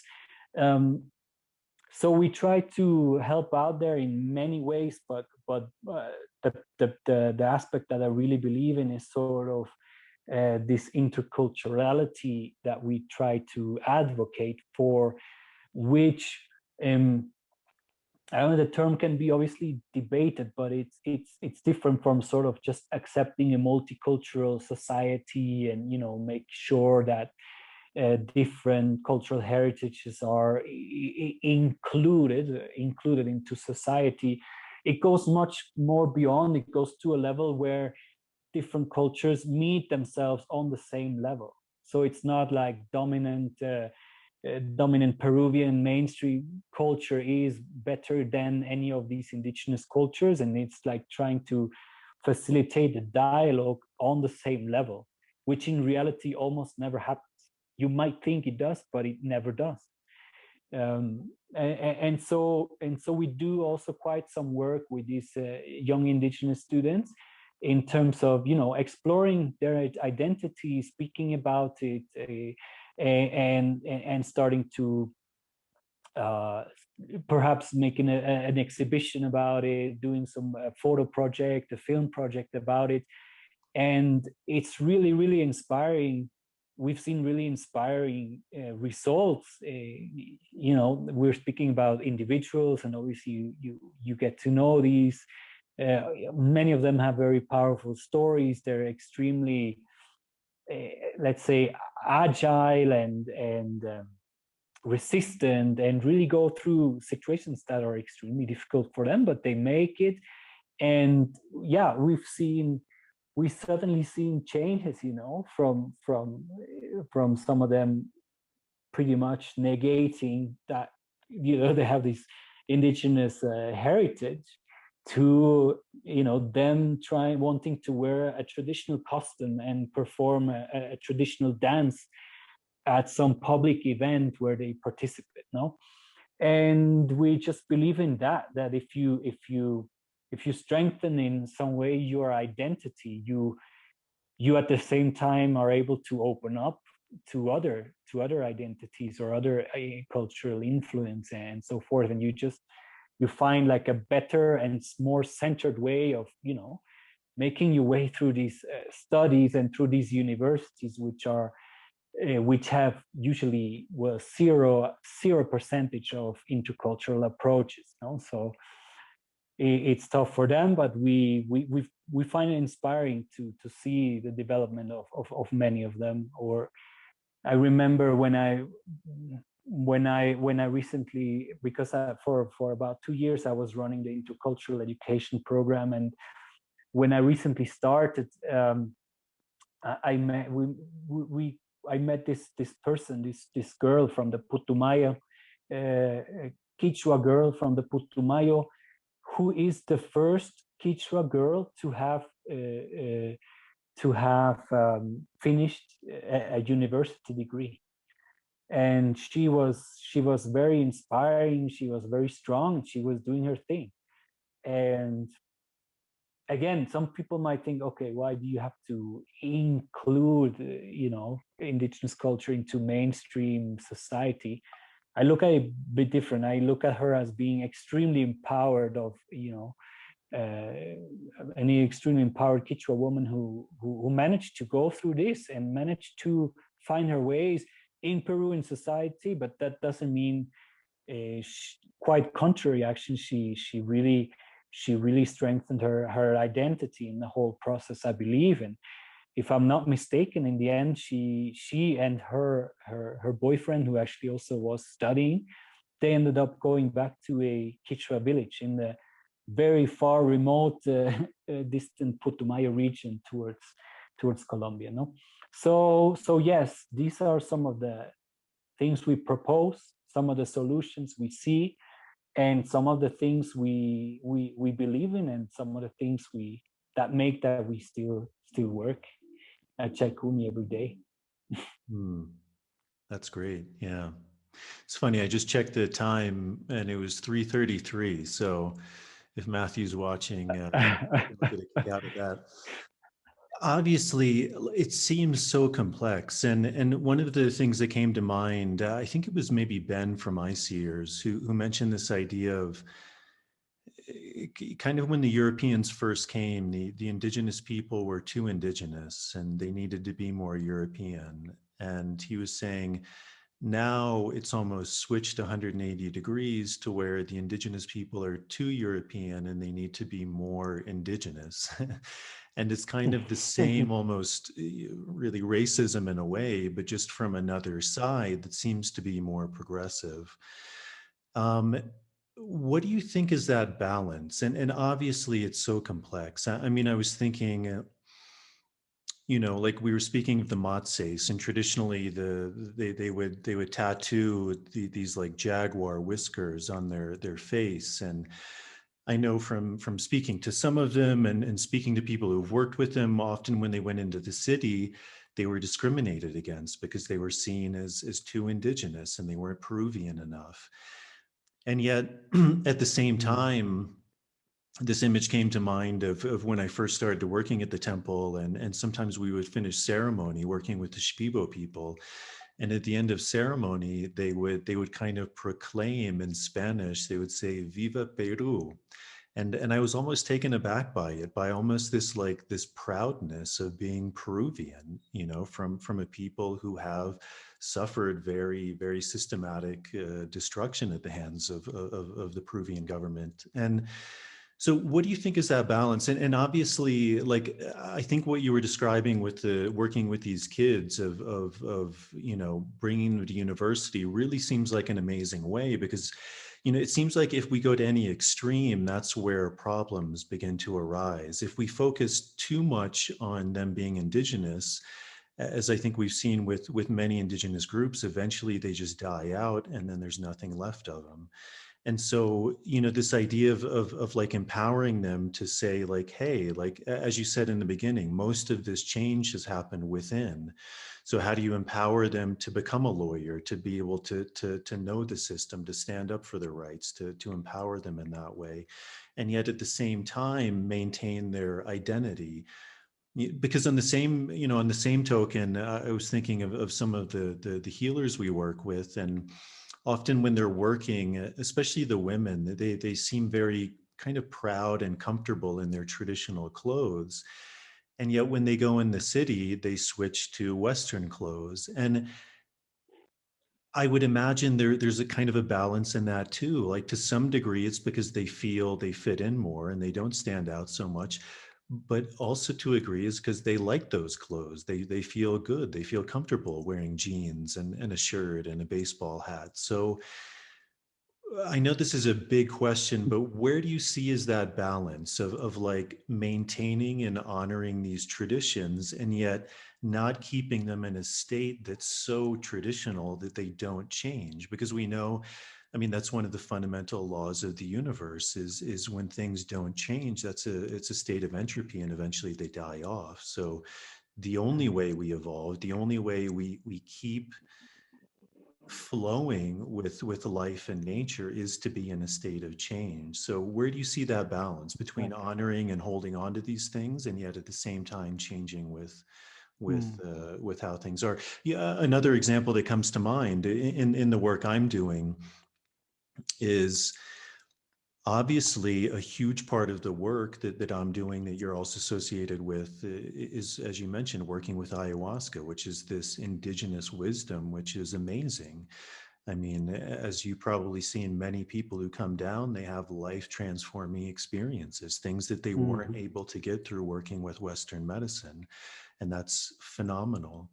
And yet at the same time, as you probably seen in Iquitos, if someone gets malaria, which is one of the leading causes of death in the world, for the most part, traditional medicine isn't treating that as well as Western medicine. If you take the Western medicine, especially with the strain where we're living, it's almost 100% curable, and especially if you treat it earlier. And I've seen many even traditional doctors where they don't treat it with Western medicine, and then they end up getting really sick. Now, again, that's not to say there isn't traditional medicine, because there is, and I worked with some of that medicine, but it's different too in that working with some of these plants, it's a very rigorous process to actually be able to potentially build up immunity to malaria. But there's very few people who actually want to go through that process, because it's a process of isolation, of fasting, of working with very strong medicine, which, you know, really puts you through a rigorous experience. Not many people want to go through that. It's far easier to take that Western medicine. So, you know, that's kind of another example that comes up. So I Mm. know that's a huge question, but where do you see is that balance? Yeah, it's a long question as well. So if I lose the thread, please guide me on where to go. But um, first of all, I would start saying that, you know, this is a personal decision or a personal question in the end for each and every individual. Sort of, you know, what to take and what to leave from both your cultural background, your indigenous heritage, and the influences that get to you from a different society, from mainstream. It's actually funny when you mentioned the example of this person from my Sears. You know, before they were saying, you know, you have to be. How was it? Before you have to be. The indigenous You have to people were be too more. indigenous. They needed to be more European, and now they're too European and they need to be more indigenous. Exactly, no, and I think, well, to some extent, civil society organizations that work with that, they probably come in advocating different things over the different periods. No, like that was so exemplified to me. I believe I really I had really some reflection on exactly what you just said when working in Africa, no? Because just very recently, throughout all the colonization, it was like, and there it's more recent, no, like until what, the 50s, or in some places even the 60s, they were colonized. And so they were telling them, no, you need to be more civilized, this and that. And I remember how it hit me throughout my work with the Rainforest Foundation there, as well as maybe a small parenthesis. In Peru, I've been to quite remote areas, and peoples like the Matses, who also been just recently contacted, or but I've never felt as much in a remote place as one community that we work with in the forest in Congo, in central, in the Democratic Republic of Congo, way off the radar, and just felt like, you know, communities entirely lost from the map of the world, you know. And yeah, and it felt tragic, comic in a way, exactly that, because just a couple of decades earlier, people were probably coming in and saying, you know, you need to do this, you need to be this, you need to be civilized. And then we were there and telling them, no, just be who you are, just, you know, maintain your traditions and just be indigenous. So there's a strong memory that I still keep from that time. And of course, yeah, I mean, some of your reflection is hitting the point. No, in my view, if anything, I think, and I think also what I've been trying, what I believe many organizations have been trying to do, is sort of giving more tools to any kind of indigenous person, or it doesn't even have to be indigenous person as well, it can be rural person, giving these tools to take more what's the word, more informed decisions for themselves, right? And empower them in a way to be in a position where they can make this decision for themselves, right? Where they're not necessarily being told by someone else that the decision that you're making now is the wrong one. You should be more European, you should be more Peruvian, you should be more this, you should be more that, and get to a point where you're empowered enough to say, no, this decision I'm taking for myself. See? And so the situations you describe, which might might seem funny for some people, like, you know, like an indigenous healer, you being all dressed traditionally during the ceremony, but as soon as they set the foot outside the temple, then they would put on their jeans. It's exactly what I meant a bit with you know, when you asked me about have I changed my views, it's exactly what I meant, like seeing the things more realistically, you know, because this is simply the way these people choose to integrate things from mainstream societies, and other things they don't, you know. And we always bring this subject of discussion to a sort of more exotic situation, like that one of indigenous peoples and Western societies. But you can take it for yourself, you know. In a globalized world, suddenly the world opened up for so many different influences or so many different new tools, and you sort of take what you like and you reject what you don't. So I don't know if there's any similarity between this, but for example, you know, I grew up in Europe, so I was able to choose, do I like American, I don't know, rock music, or do I not? No. But to go back to what I said about the students is then, well, if you empower them to be able to make these decisions, like this thing I like and this thing I don't like, but at the same time, I am really strongly, what's the word, centered or rooted in what I am, in what I grew up with, in the knowledge that I know, in knowing how to live in the forest, in knowing how to manage the forest, in knowing how to co-live with the forest or the spirit world or my cosmovision. And I'm centered enough to be able to open up and get all the benefits from the things I see as beneficial from out there that I would like to integrate into my own world. But at the same time, maintain, be able to be proud and not, you know, having to go down the way and saying, no, I want to study and then I want to earn money and then but even that example of a person that, you know, might go that way, I'm trying to not judge it. It's also the story of everyone's every individual, you know. Some people are fascinated by this, by that, by this career.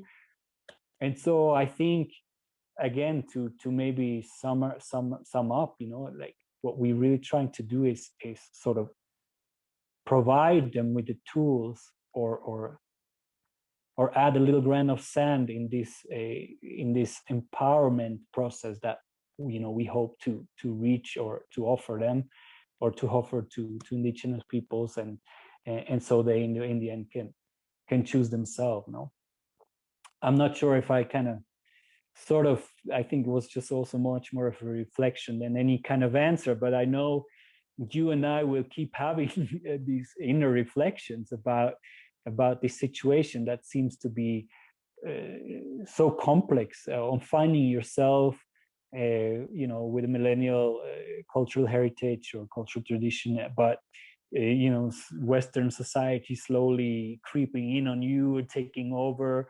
And of course, again, you then touched upon somehow Western medicine, and to treat malaria seems much more efficient, using a Western treatment, going to the hospital. And yeah, I'm much less knowledgeable perhaps in this field, and in the field that you're working with, of course, as you mentioned. I've had my experience with Shipibo, ayahuasca ceremonies, the Shipibo medical system. I might have seen some other traditional medicines around in the different indigenous nations that I maybe got to work with. And yet, perhaps, also, yeah, I probably cannot lie, but the fact that my own father is a pediatric surgeon, has been leading hospitals in the Western style medicine, and Western medicine has cured me many times. And I gone through malaria, and of course I went to the hospital, and of course I took those pills, and just to get at the point that, of course, it's undeniable that Western medicine has made so much progress and has so many benefits as well. But I usually advocate for taking the best of two worlds, or of all the worlds, of all the. That's also why I believe that diversity is so important. So in this situation, Western medicine definitely, has a lot of benefits. Yes. Do traditional medical systems have a lot of benefits, like ayahuasca? Yes.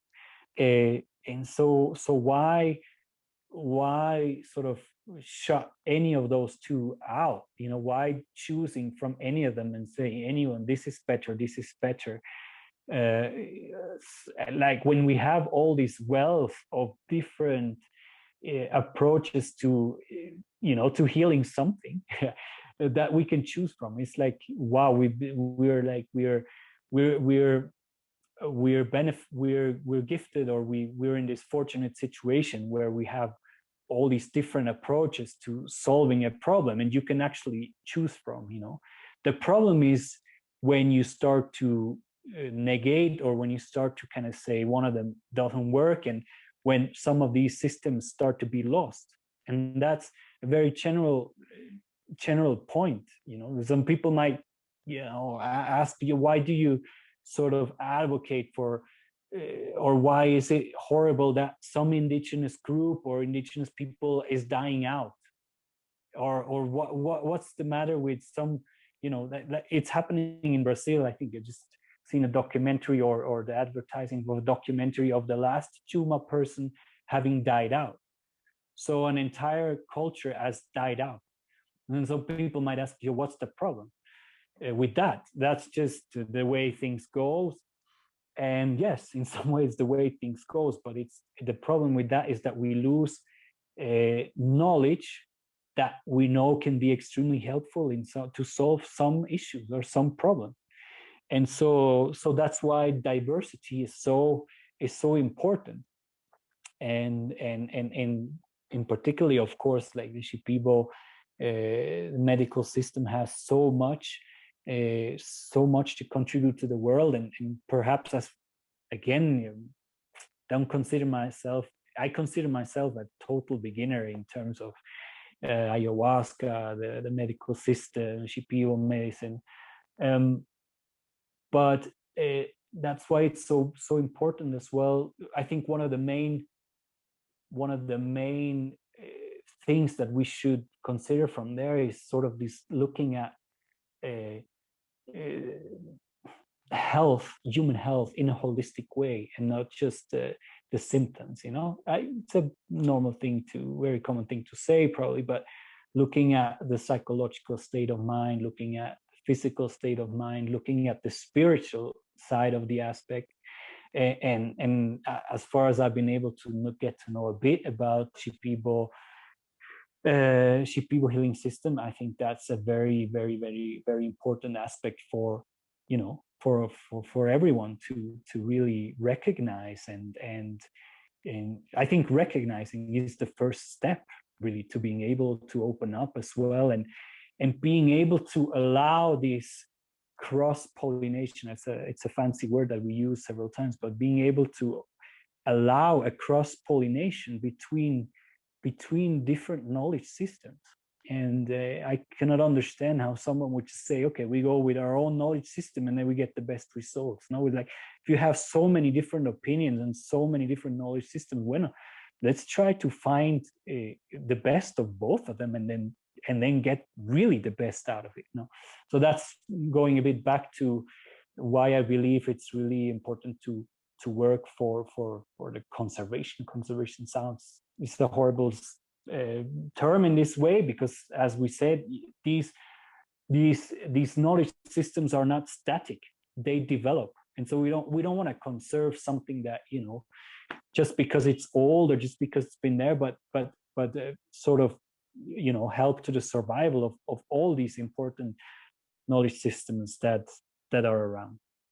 So yes, huge subject, and I'm not sure if I lost my way, but I think I stop here, and we could go on speaking about some of these meeting points between different, totally different cultures, and indigenous or not, Western, mestizo, or what have you, you know. Even us, you probably thought about this as well, and you kind of mentioned as well, you know, what's the role of Western facilitators. And I assume, or I guess I've listened into some of your shows. Congrats, by the way, on this. Were really interesting, and I think really great to hear for a lot of people out there who are, you know, somehow just a little bit interested in ayahuasca and in the indigenous cultures. And so, yeah, I mean, some of the subject is exactly that. How the hell some Westerners start to be facilitators, or start to get really, really interested into all these indigenous medical systems, no? And so for me, sometimes, of course, I've been asking myself the same question about, okay, what am I doing living in Iquitos and leading an NGO, you know, being sort of in a foreign context. And of course, look, I mean, since I'm 20 years old, I haven't really been living in Switzerland anymore. I've been living in different countries, and it's sort of just like, you need to get to the acceptance that that's how things are. You know, it's not anymore about nationalities, and okay, you're there, but you can't raise your voice over there. And, you know, most important, I think that, you know, you're active in somehow partaking in trying to make society better in where you live. And of course, that better can also be a subject of discussion. I mean, better, what's better, my version or my view than yours, no? So that's also a very interesting subject that personally, of course, I've been battling with for all these years, you know, finding a balance between, you know, accepting all these differences, all these different views, and sort of trying to advocate for the right view, which we obviously believe that we do somehow, we are somehow right in sort of advocating for basic human rights and for diversity and so forth, no? And of course, how in what way this affects you as well, in what way it feels right, you know, trying to be sort of calm and at peace with yourself, but when sort of injustice hits, how much then you really put yourself out there and try to fight or struggle or support people in their struggle for justice. It's a difficult, we call it a walk on the summit where you fall down to the left and to the right. It's a difficult balancing act sometimes, because I truly also believe in this saying of, you want to change the world, change yourself first. So like work on your own spirituality, if you want to call it that, and by being a great person, you infect your surroundings. And actually, I believe I had the honor or the luck to meet several people, and I truly believe in that. I've seen people that just by simply being a good person affect their surroundings and manage to change. And sort of finding that balance between that, working on yourself and trying to accept things, but then also sometimes it's extremely hard to not being affected by injustices. And obviously that's one of the main motivations why I do this work and why in the first place wanted to do this work. So you can see the contradictions there as well, and the difficulty of navigating this life or this way of living is just sort of an extension of the reflection that you put forth, within this meeting between indigenous, non-indigenous, different cultures, modernity, if you want to say it, Western medicine, traditional medicine. And then I'm adding that one, inner conflict versus outer conflict, so to say, So yeah, Jason, it's all complex, and we're still obviously trying to figure out what it's all about, I guess. Yeah, that's wonderful. You mentioned this idea of kind of like a dissolving of nationality, and obviously you come from Switzerland, but the last 10 years you've been living in Peru, you've been doing your work.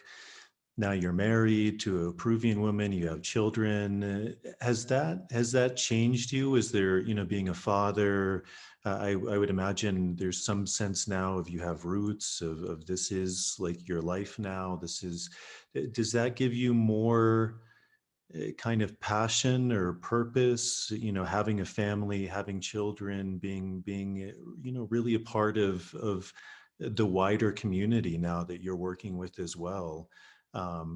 Has that changed you, or is it still you feel that same purpose, and it's just the kind of the calling that you feel is just it's as strong as it's been? Yeah. What a good question. It's a strange part of me is that I just the other day I told my wife that soon I'll get to the point where half of my life I haven't lived in Switzerland, but there's something in me that still feels, I'm not sure if it's right to say very Swiss, but I still identify so much with my upbringing, with my childhood, I guess with the country that I have these experiences from. And so as also to say with Switzerland, but I feel there's something there that is very strong and that I'm not going to lose. But that's not the same thing as saying I still feel very Swiss, or I still I sometimes feel I'm not very much connected to it anymore, but I'm somehow holding on to it, and even to some extent feel proud, or maybe not proud, but I feel extremely grateful for all the upbringing that I have, for all the commodities, not in terms of material commodities, but all the things I received in my life for growing up in a country like that, where life is it's mainly very easy. So I feel grateful for that in some way, as well as sort of a commitment grew from that, or a sort of what's the word for that? I felt a responsibility to do something for having had such a privileged upbringing, and like no, everyone had that, and I think from there as well, this grew in myself, feeling like a responsibility to be able to guarantee some of that to others, and in the meantime, I'm sure I'm not even, I don't know, I don't know how much percentage of Swiss is still within me.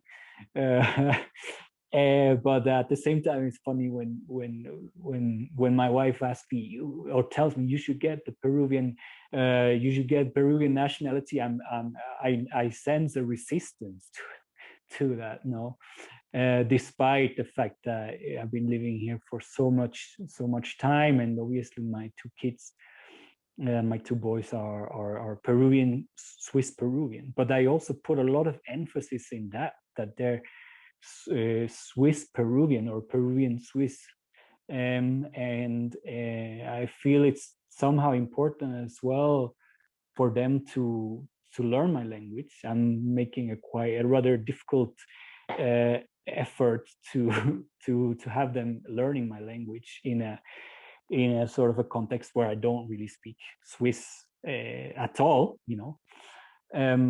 but I think that's important. And then you asked me whether that has changed me. I don't feel it gives me more. What's the word for that? It gives me. It gives me more the right. Let's say I couldn't find the word, but it doesn't give me more or less the right to be able to speak up about sort of some of the issues I feel are right or wrong in Peru. I never got that feeling, despite having now you have Peruvian kids. Now you're actually I rather feel annoyance with that, when sort of some people until today sort of come up with this, saying you don't really have the right to opinionate because you're a foreigner, you're not really from here. One of the examples that hit me, that I remember in one of the meetings, is that there's this really respected anthropologist called Alberto Chirif, if 150% Peruvian, but he has a sort of a wider complexion. But he's probably the most knowledgeable anthropologist on the Peruvian Amazon. And in one of the meetings, he was sort of attacked, saying legitimacy was the word I was looking for. He was sort of criticized for his legitimacy, or raising the voice on some issue, just because he sort of had this Spanish-looking complexion. And I think he was even insulted as some kind of post-colonial, I don't know what, coming from Lima and opinionating and so. So that's something that actually really much annoys me. I do believe it's correct to be humble about opinionating about in a context that maybe you came from outside, maybe you haven't spent all your life there. So just be humble about that. Be humble about your opinion. Be humble about knowing that you perhaps don't hold the full truth, but it shouldn't keep you from being able to raise your voice. And no, I don't feel I needed first to have two kids in order to get the legitimacy to be able to work in what I'm doing. And but yes, you asked me whether this changed my life. Of course it changed my life in many ways. These two incredible small creatures have been coining my life, and then they have a firm grip on my life as well. And They take up so much space, and that's fine. I mean, it compensates with the hugs you get in the morning or any time really. But yeah, to be very frank, I mean, I've done different jobs, I've worked in some different positions. I've been in difficult situations, in challenging situations, and but it's very easy to say that being a parent has been by far the most difficult task in life or the most difficult job in life I've gone through, And so this has been extremely challenging. Also bringing them up in an environment where neither of us really has any extended family, and you can imagine as well now the pandemics has been extremely complicated. I'm not sure if we spoke with my wife about single people or young couples, that probably spent the quarantine with by themselves or with their partner, and just doing all these amazing things, seeing movies and reading this and this and this and that book. And I mean, for parents, this reality was very, very, very, very much different. You try to bring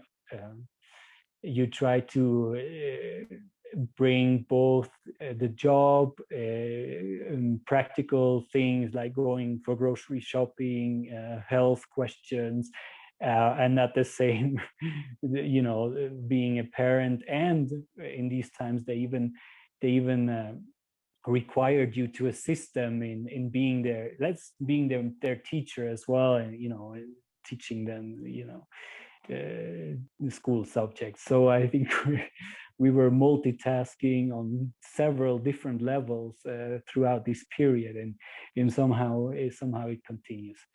So this was very much personal, a bit withdrawn from the things we've been speaking about in terms of work at Chaikuni.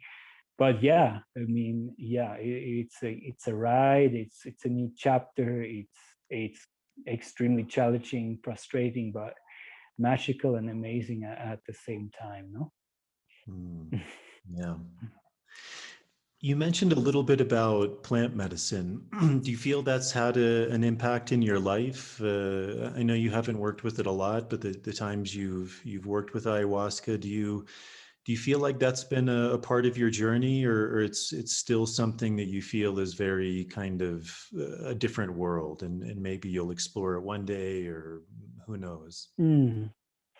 I don't feel it's a different world, but I do feel it's still in its initial stage, even though, yes, I've been in Iquitos almost 10 years, and part of the story goes that when Alianza Arkana or Matthew invited me to come down, he right away said, I want to invite you to a workshop, in sort of in the perspective that plant medicine is influencing or guiding a large part of our work. And so I did this workshop back in 2012, and I did have a strong experience at that moment. I also came from a almost 2 months yoga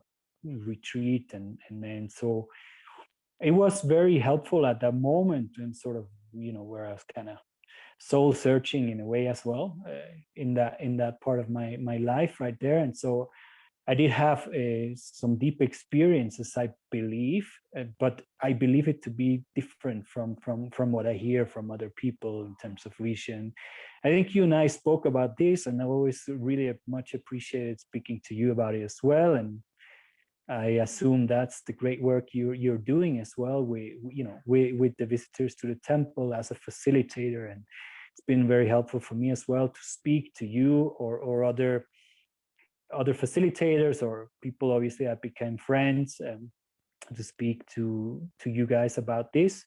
but in general, I don't necessarily always feel very comfortable in like in sharing, in the sharing circles, especially because I believe, you know, their experience are like on another level, and I'm starting to making these pictures like, okay, it doesn't really work for you, or your experience is different. You haven't had those visions where suddenly everything becomes clear in your life.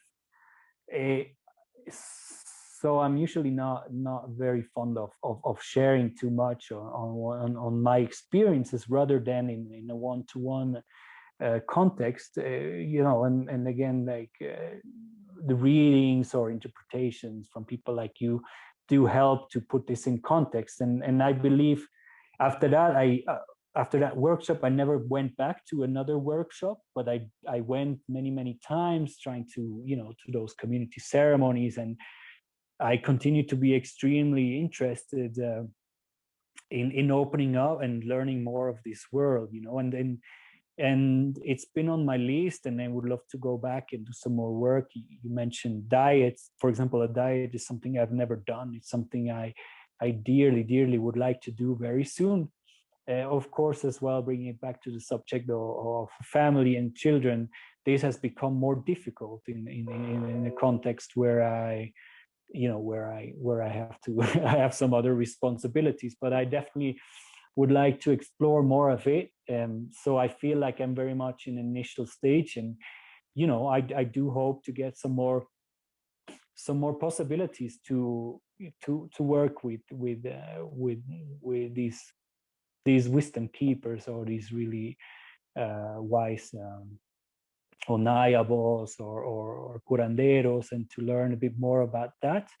Definitely. And my experience has somehow been, you know, definitely like brought me a lot of important realizations or reflections. My ceremonies, or the ceremonies I remember most, are where I had like these moments of reflection, you know. And the other thing I remember are like perhaps the physical pain or the physical difficulties to go through, and sort of drawing parallels to real life. This definitely helps you, you know, to sort of in a way become stronger, I guess, or in a way to, you know, that these difficult situations are natural processes of life, and you will eventually go through it, you know, and to gain more trust in somehow in that. But I don't know, I'm not sure about yourself, but I guess like this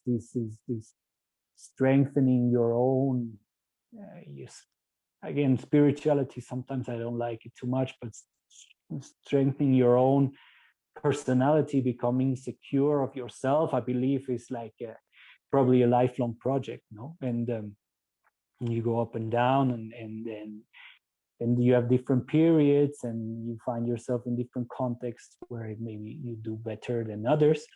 But I definitely believe that the ayahuasca work holds a special place, you know, together with other things that you can do for yourself.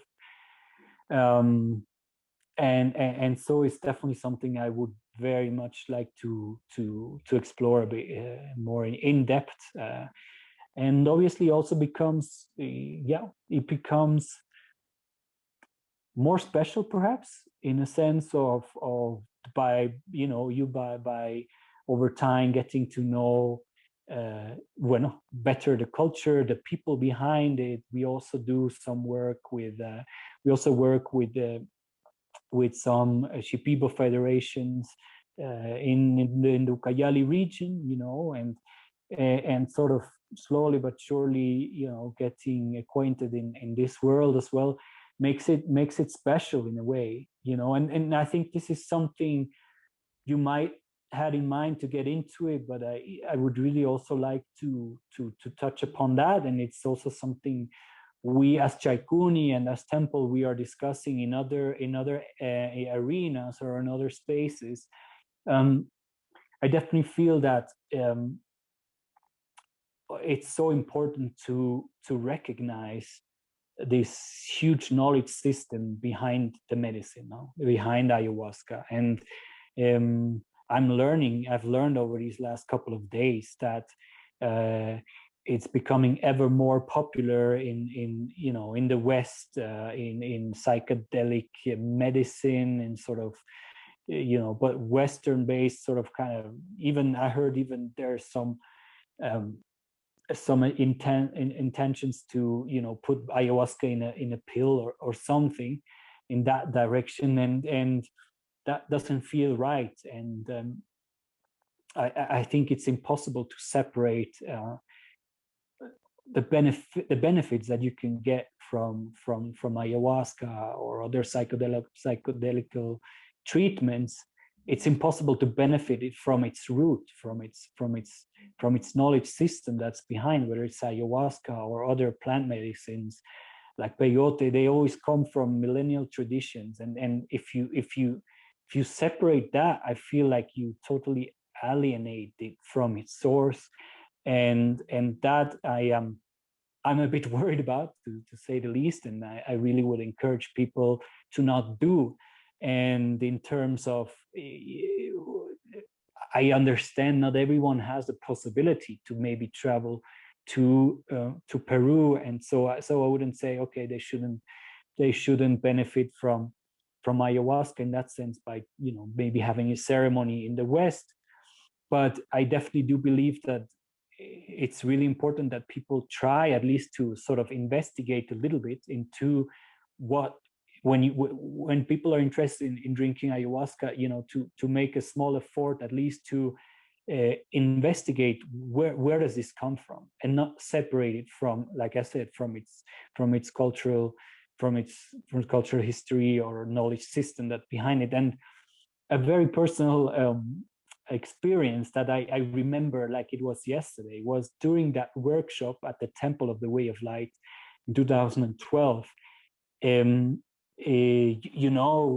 With your group, there's always like a sort of community forming. You form stronger or less stronger bonds with the people that are your other pasajeros, but I remember especially that moment because I came down principally motivated by wanting to work on indigenous people's rights, and principally an interest in indigenous cultures.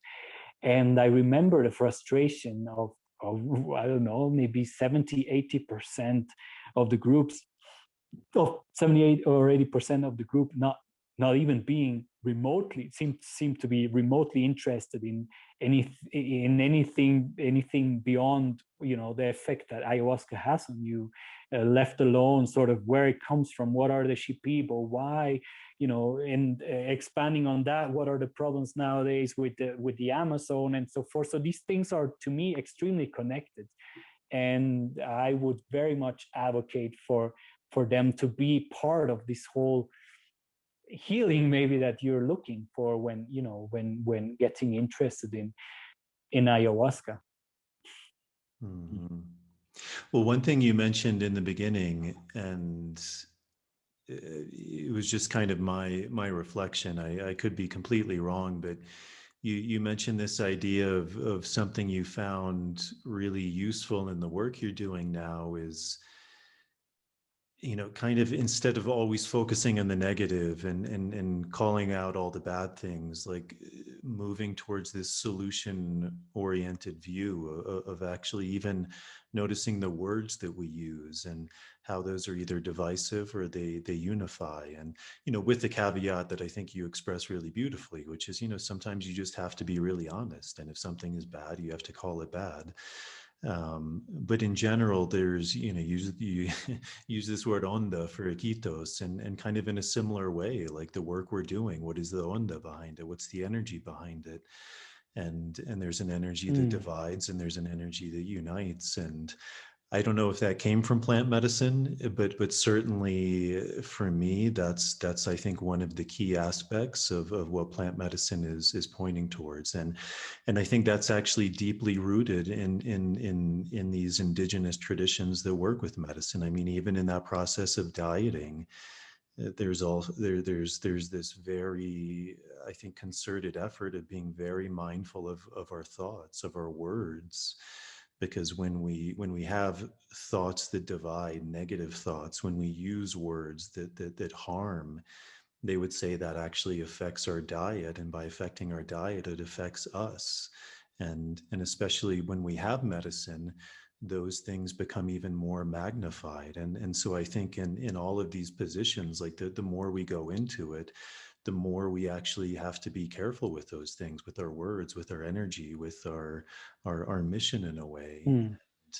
So I don't know, that just came to mind, you know, but Yeah. I think also, you know, a lot of times with these plant medicines, they work in ways that sometimes we just don't even understand, but that we begin to embody somehow, and maybe one day we connect them. But I think a lot of these plants work in very mysterious ways too. So um, yeah. Sure. Well, And thank you maybe for just to sharing that. jump That's on it. that, you know, I maybe, yeah, just to jump in on that, it's something that I might say, and that I really I truly believe in, and it's an intention, but to practice it on an everyday basis is also very difficult.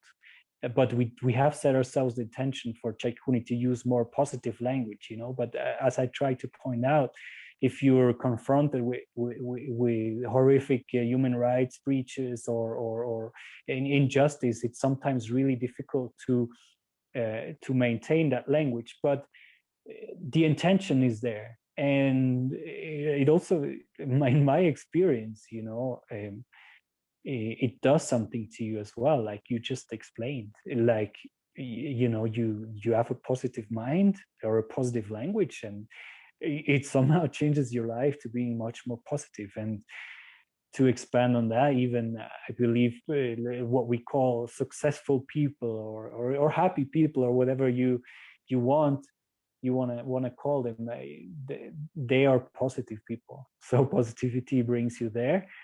That said, I struggle with it myself sometimes. It's not an easy way to go, and also in the work we're doing, sometimes it's much easier to, you know, to slip into more negative mindsets and scenarios, no. But yeah, that's the idea, and I think it's extremely important to be able to, yeah, to go ahead with the example of we spoke about earlier, you know, with solutions. And personally also a bit tired of criticizing, hearing criticism, because it's so complex. Everyone can have some kind of opinion or criticize this and that, but not a lot of people have solutions, you know. And so again, sometimes it's beautiful words, but we're trying to go there. But walking the walk is not the same. It's a struggle every day, and yeah, we're still in that struggle. Yeah. What are some other issues? You mentioned oil obviously is a big problem, mining, different extractions, obviously indigenous rights, helping people to empower themselves, to understand the systems they're operating in, to make better choices for themselves. Are there any other kind of big topics that you see as really important to the work you're doing, or maybe even issues that aren't being talked about that you think are important? Well, no, we pretty much spoke about the spectrum that we've worked on. You can go into more details on some of the specific human rights in the context of the whole oil circuit in northern Peru. We often speak about the right to water, because obviously water is one of the main necessities, and you need to have clean water, because otherwise, obviously, there's no quality of life for you and your surroundings. And so that's something that we have definitely also sort of set our focus on. You know, it also goes with what I was telling you about the Nanay River. So actually from the very beginning, the Alianza Arkana and Chaikuni have been about the water, defending or promoting access to clean water.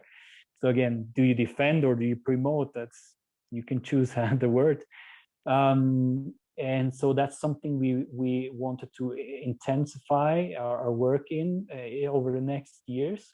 We don't necessarily currently have sort of like this engineering capacities of an environmental scientist that would know, how to purify water. We do have some knowledge about more simple permaculture processes, like maybe simple filters and alternative filters. You can use a lot of natural materials that give you better quality to water. But when we speak about contamination with heavy metals stemming from the oil industry, I somehow believe that that's even a different level, no? But the right to water and maybe water filters is something that we have set our eyes a bit on, but haven't really been able to work too much with. But we definitely would like to go there.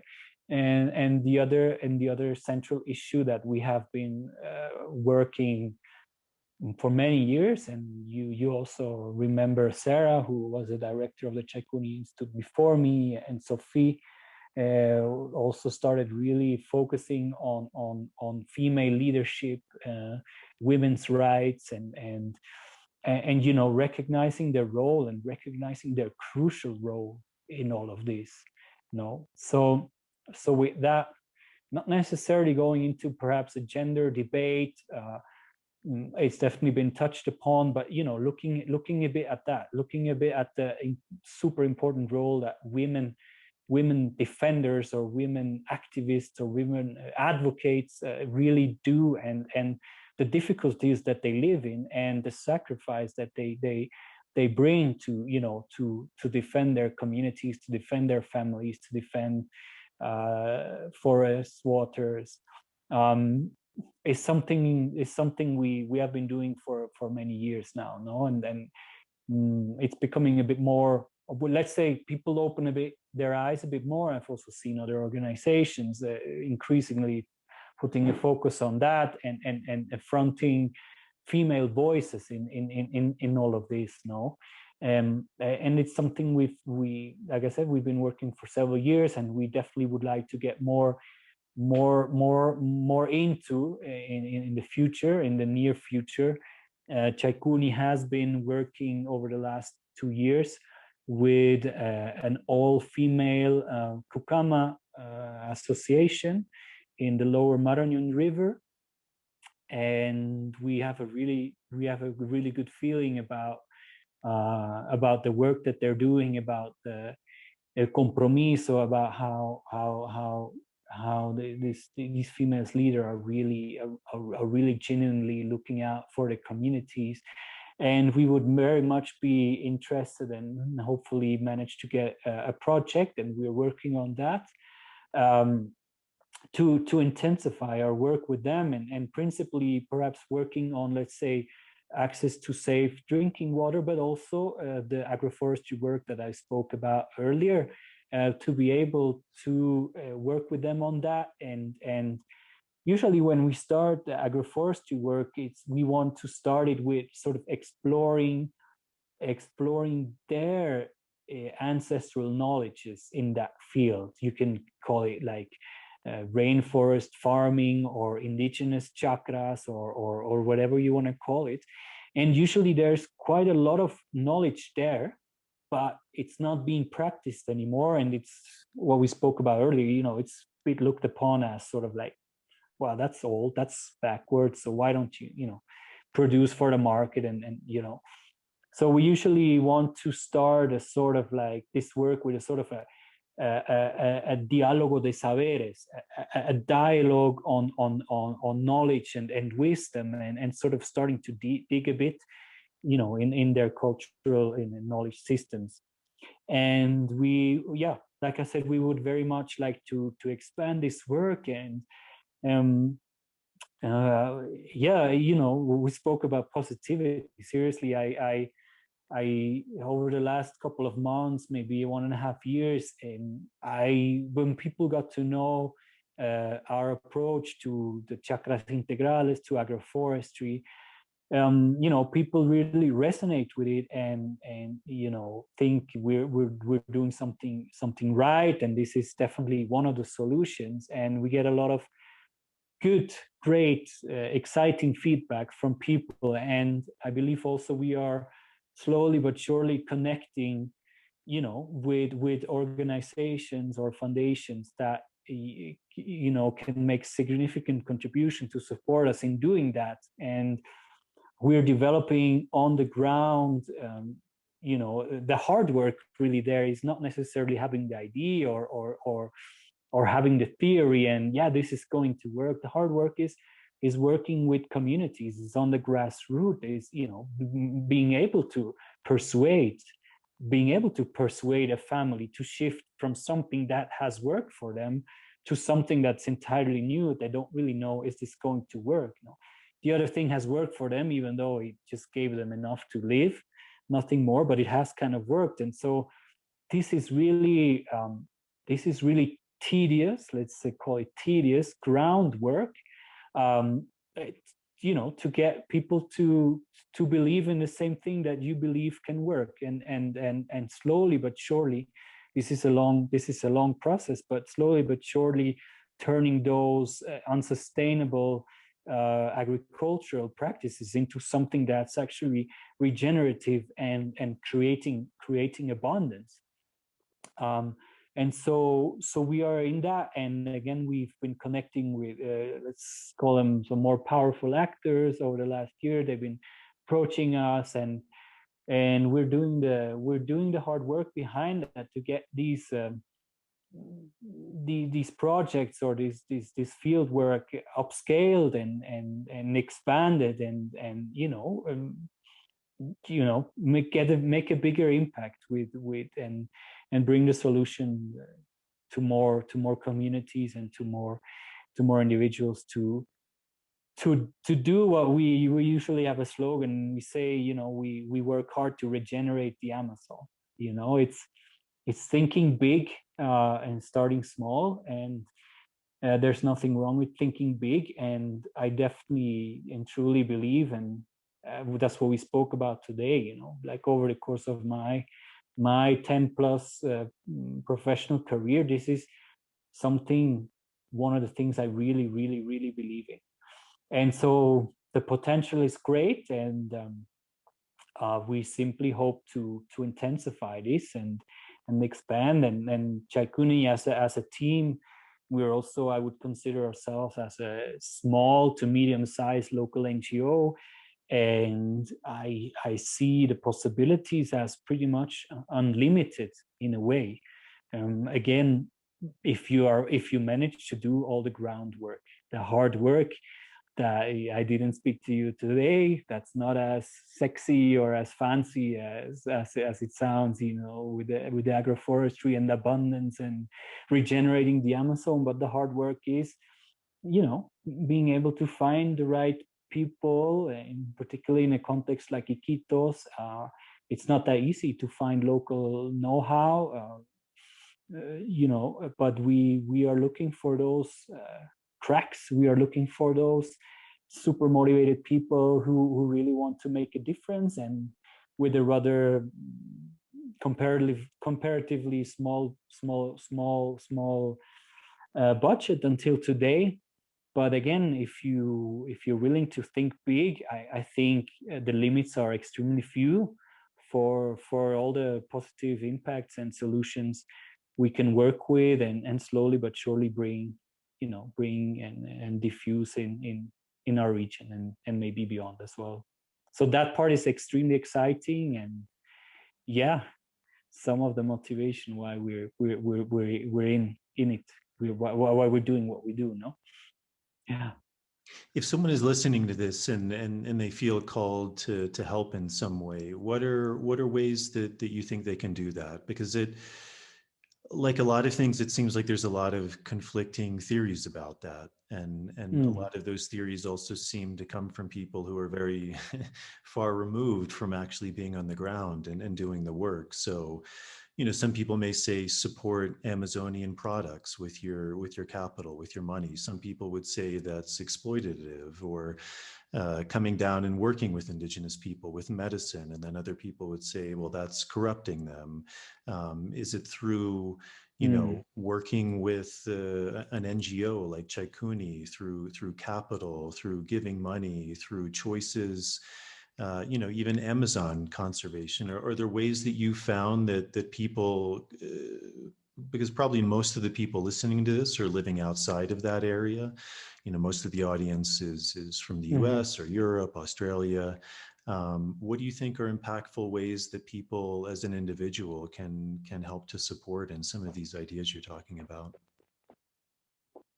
Yeah, you're totally right. It's like a mind-blowing web of complicated things of knowing what to do is right and knowing what to do is wrong. You know, do I support this and that product that comes from this and there, or not, or will it have some negative impact? Should I support an Amazon plant healing center that's owned by a foreigner, or should I not? I don't have the answer to this. What is most important is that you have to do the research yourself and feel comfortable with supporting and believing in supporting what you do support.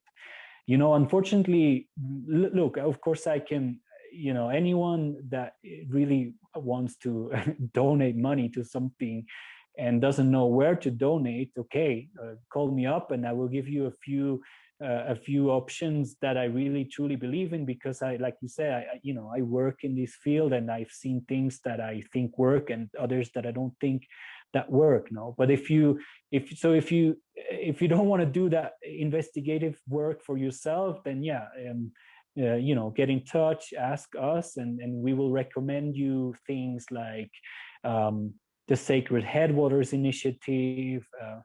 International NGOs like Amazon Watch play an important part. The Rainforest Foundation play another different part. What have you for us people program? I don't really want to start to do a list about that, but I also don't want to omit anyone who's doing really great work. But you know, start to investigate, and if you can spare just a little bit of time, you know, send a few emails or really ask someone who really knows. And yeah, and in terms of buying products from the Amazon, do the same. No, because one of the more exciting ways of perhaps being able to contribute to a sort of sustainable or even regenerative development of this region and being able to avoid further deforestation would be to buy Amazon products that are, of course, have been produced sustainably and somehow can be, there's even maybe certified products. There can be products directly produced by indigenous communities. And these are great ways of helping. You know, they will cost a little bit more, a little bit extra when they get to the United States or to Europe, but this is definitely worth it, and you do help the cause. Again, I will not be able to tell you, okay, this trade and this trademark and this trademark or this and this product is good and this not. This requires some level of investigation by you know, by every individual who wants to spend something to contribute to the cause. That's just one thing. I was thinking more as well in the directions of, okay, what can you do? Because donating money or buying products is one. Of course, you can always do different things to further the cause. You can do local rallies. You can advocate for people to, for example, buy these and these products. Just go beyond in your own buying power. Just to, you know, convince your people, your friends as well, to buy the right products or to support the right organizations, and you know, spread the word. Spread the word. Sometimes when you're doing some work, you feel surprised how maybe little. I catch myself over and over again speaking about something and feeling that I speak of very simplistic things that everyone knows about, and I start to feel stupid for speaking about it, is thinking that everyone knows. But of course, I also noticed that it's not like that. So people might not be too aware of what's going on in the Amazon, and actually the crisis we're living in terms of its pretty much 5 to 12 in terms of the Amazon rainforests and the connectedness, the connectedness of, you can think, okay, well, I'm living in the United States. What does it concern me to have like a forest, the Amazon forest standing? It's obviously a primary climate regulator that regulates global climate, and there's a branch of climate scientists or of Amazonian scientists that are predicting, that we are extremely close to a tipping point. Is a theory, if an ecosystem reaches a certain point, you tip over the border, and you will not be able to reestablish yourself anymore. And in terms of in the case of the Amazon, that would mean slowly but surely the Amazon would lose its humidity and all these benefits of of regulating climate and being able to produce rain or produce first clouds and vapor and all this more scientific stuff. It would lose all of that and slowly but surely turn into a savanna-like ecosystem. And I don't believe we have any idea what that means to the global climate. And that's why I'm saying it actually affects all of us in some way. Just the other day, I read a headline of a new report that came out that said that 2/3 of the original rainforests on the world by now have been or entirely destroyed or degraded. No? And so these are very alarming. They're statistics, but they're not just numbers. These are very alarming realities in a way that everyone should be concerned about, and everyone also can do something about. And if you want to help in some way to what we do, if you're convinced in a way of that, what we suggest as some of the solutions, that this is part of the solution to this immense problem, then again, it's not just about donating. Of course, we do have PayPal account. We do have some projects that are on a platform that's called Global Giving, where we also receive donations. But you can do so much more. You can share the articles we share on our social media. You can share publications in your school. You can do a school project on, I don't know, on agroforestry or food forests, and speak to your friends, to your fellow students, to your family about this, and again, share our work in the spaces that you feel are relevant, and get in touch. Even like it's interesting. We get a lot of emails. Some people even want to offer their services. Maybe nice to say as well at the end here. We do sometimes accept volunteers. Actually, volunteers are amazing. They often give an amazing contribution to the work we do. We currently don't have a regular volunteer program, but we're working on that to get that established for permaculture, to have people to come and work in our permaculture centers. But generally, if we get interesting volunteer proposals, we usually evaluate them, and sometimes we actually invite them. And we have people doing interviews with us, and just whatever you can do to sort of spread the message, the positivity that sometimes isn't so positive in terms of what's happening to this ecosystem. But spreading a message of it's possible, it's late, but it's still possible to do something, and it's not only possible, it's very much necessary as well. Well, Stefan, we're coming up in 3 hours. I feared that. Yeah. Is there, this was wonderful. I really appreciate it. Thank you. Is there anything else you want to touch on that you feel we didn't get to? Any key issues or anything else that's on your mind? No, I'm really good. I think this is a great place to stop, and just thanking you. And again, I salute you for a really interesting initiative that I assume sort of was born out of this quarantine necessity, but in many ways facilitates a sort of a new perspectives, or facilitates voices to be heard that a lot of people probably find interesting, but are rarely heard. No, and so in many ways, I want to thank you for having me, and I hope we didn't bore the people too much, and I really hope this as well to be sort of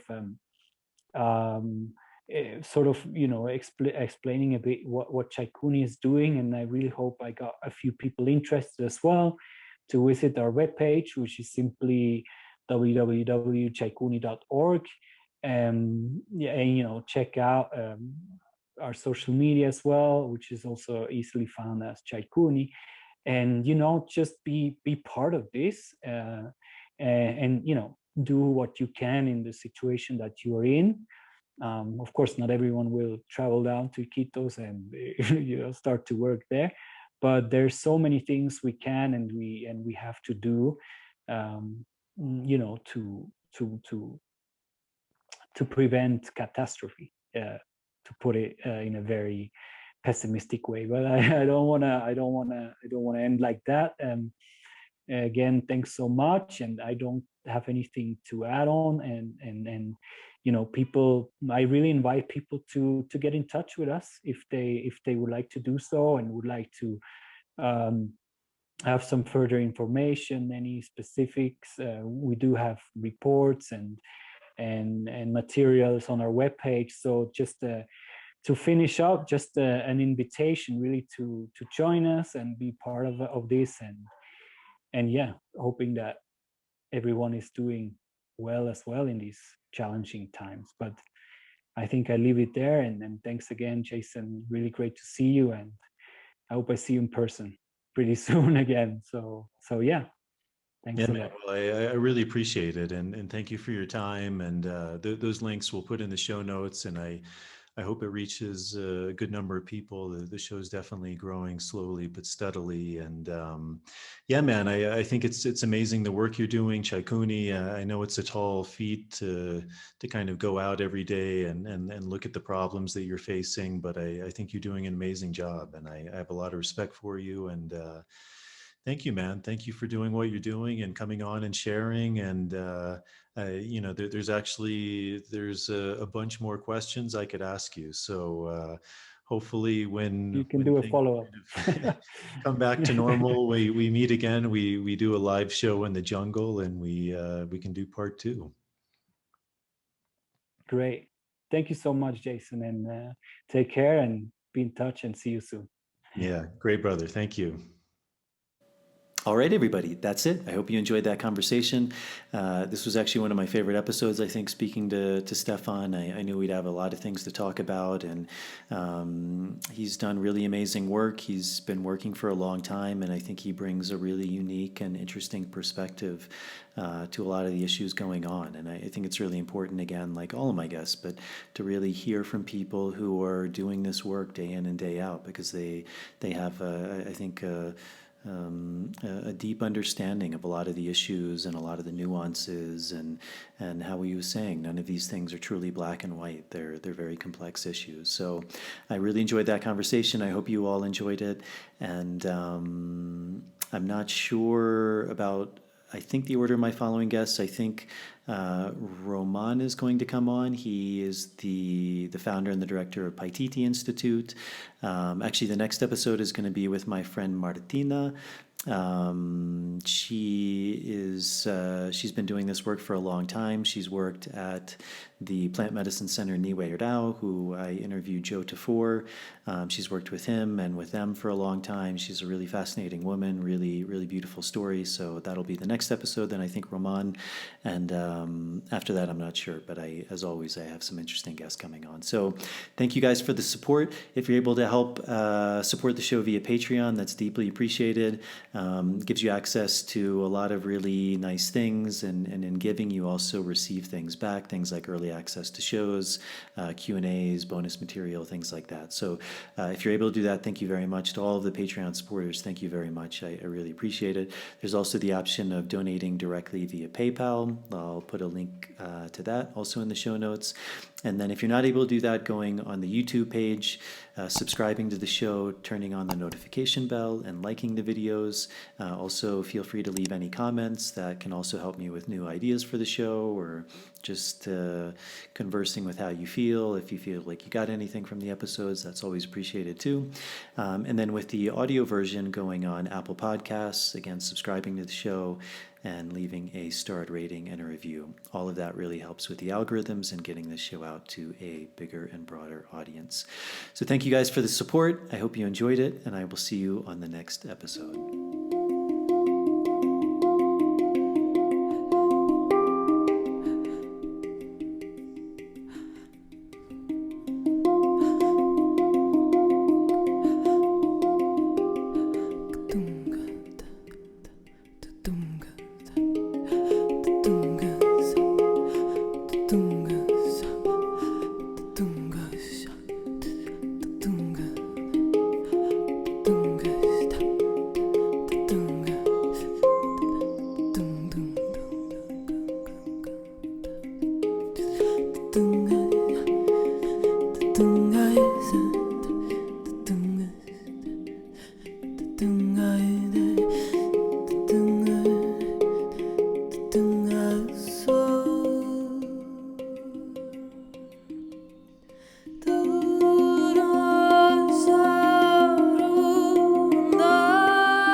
Doom.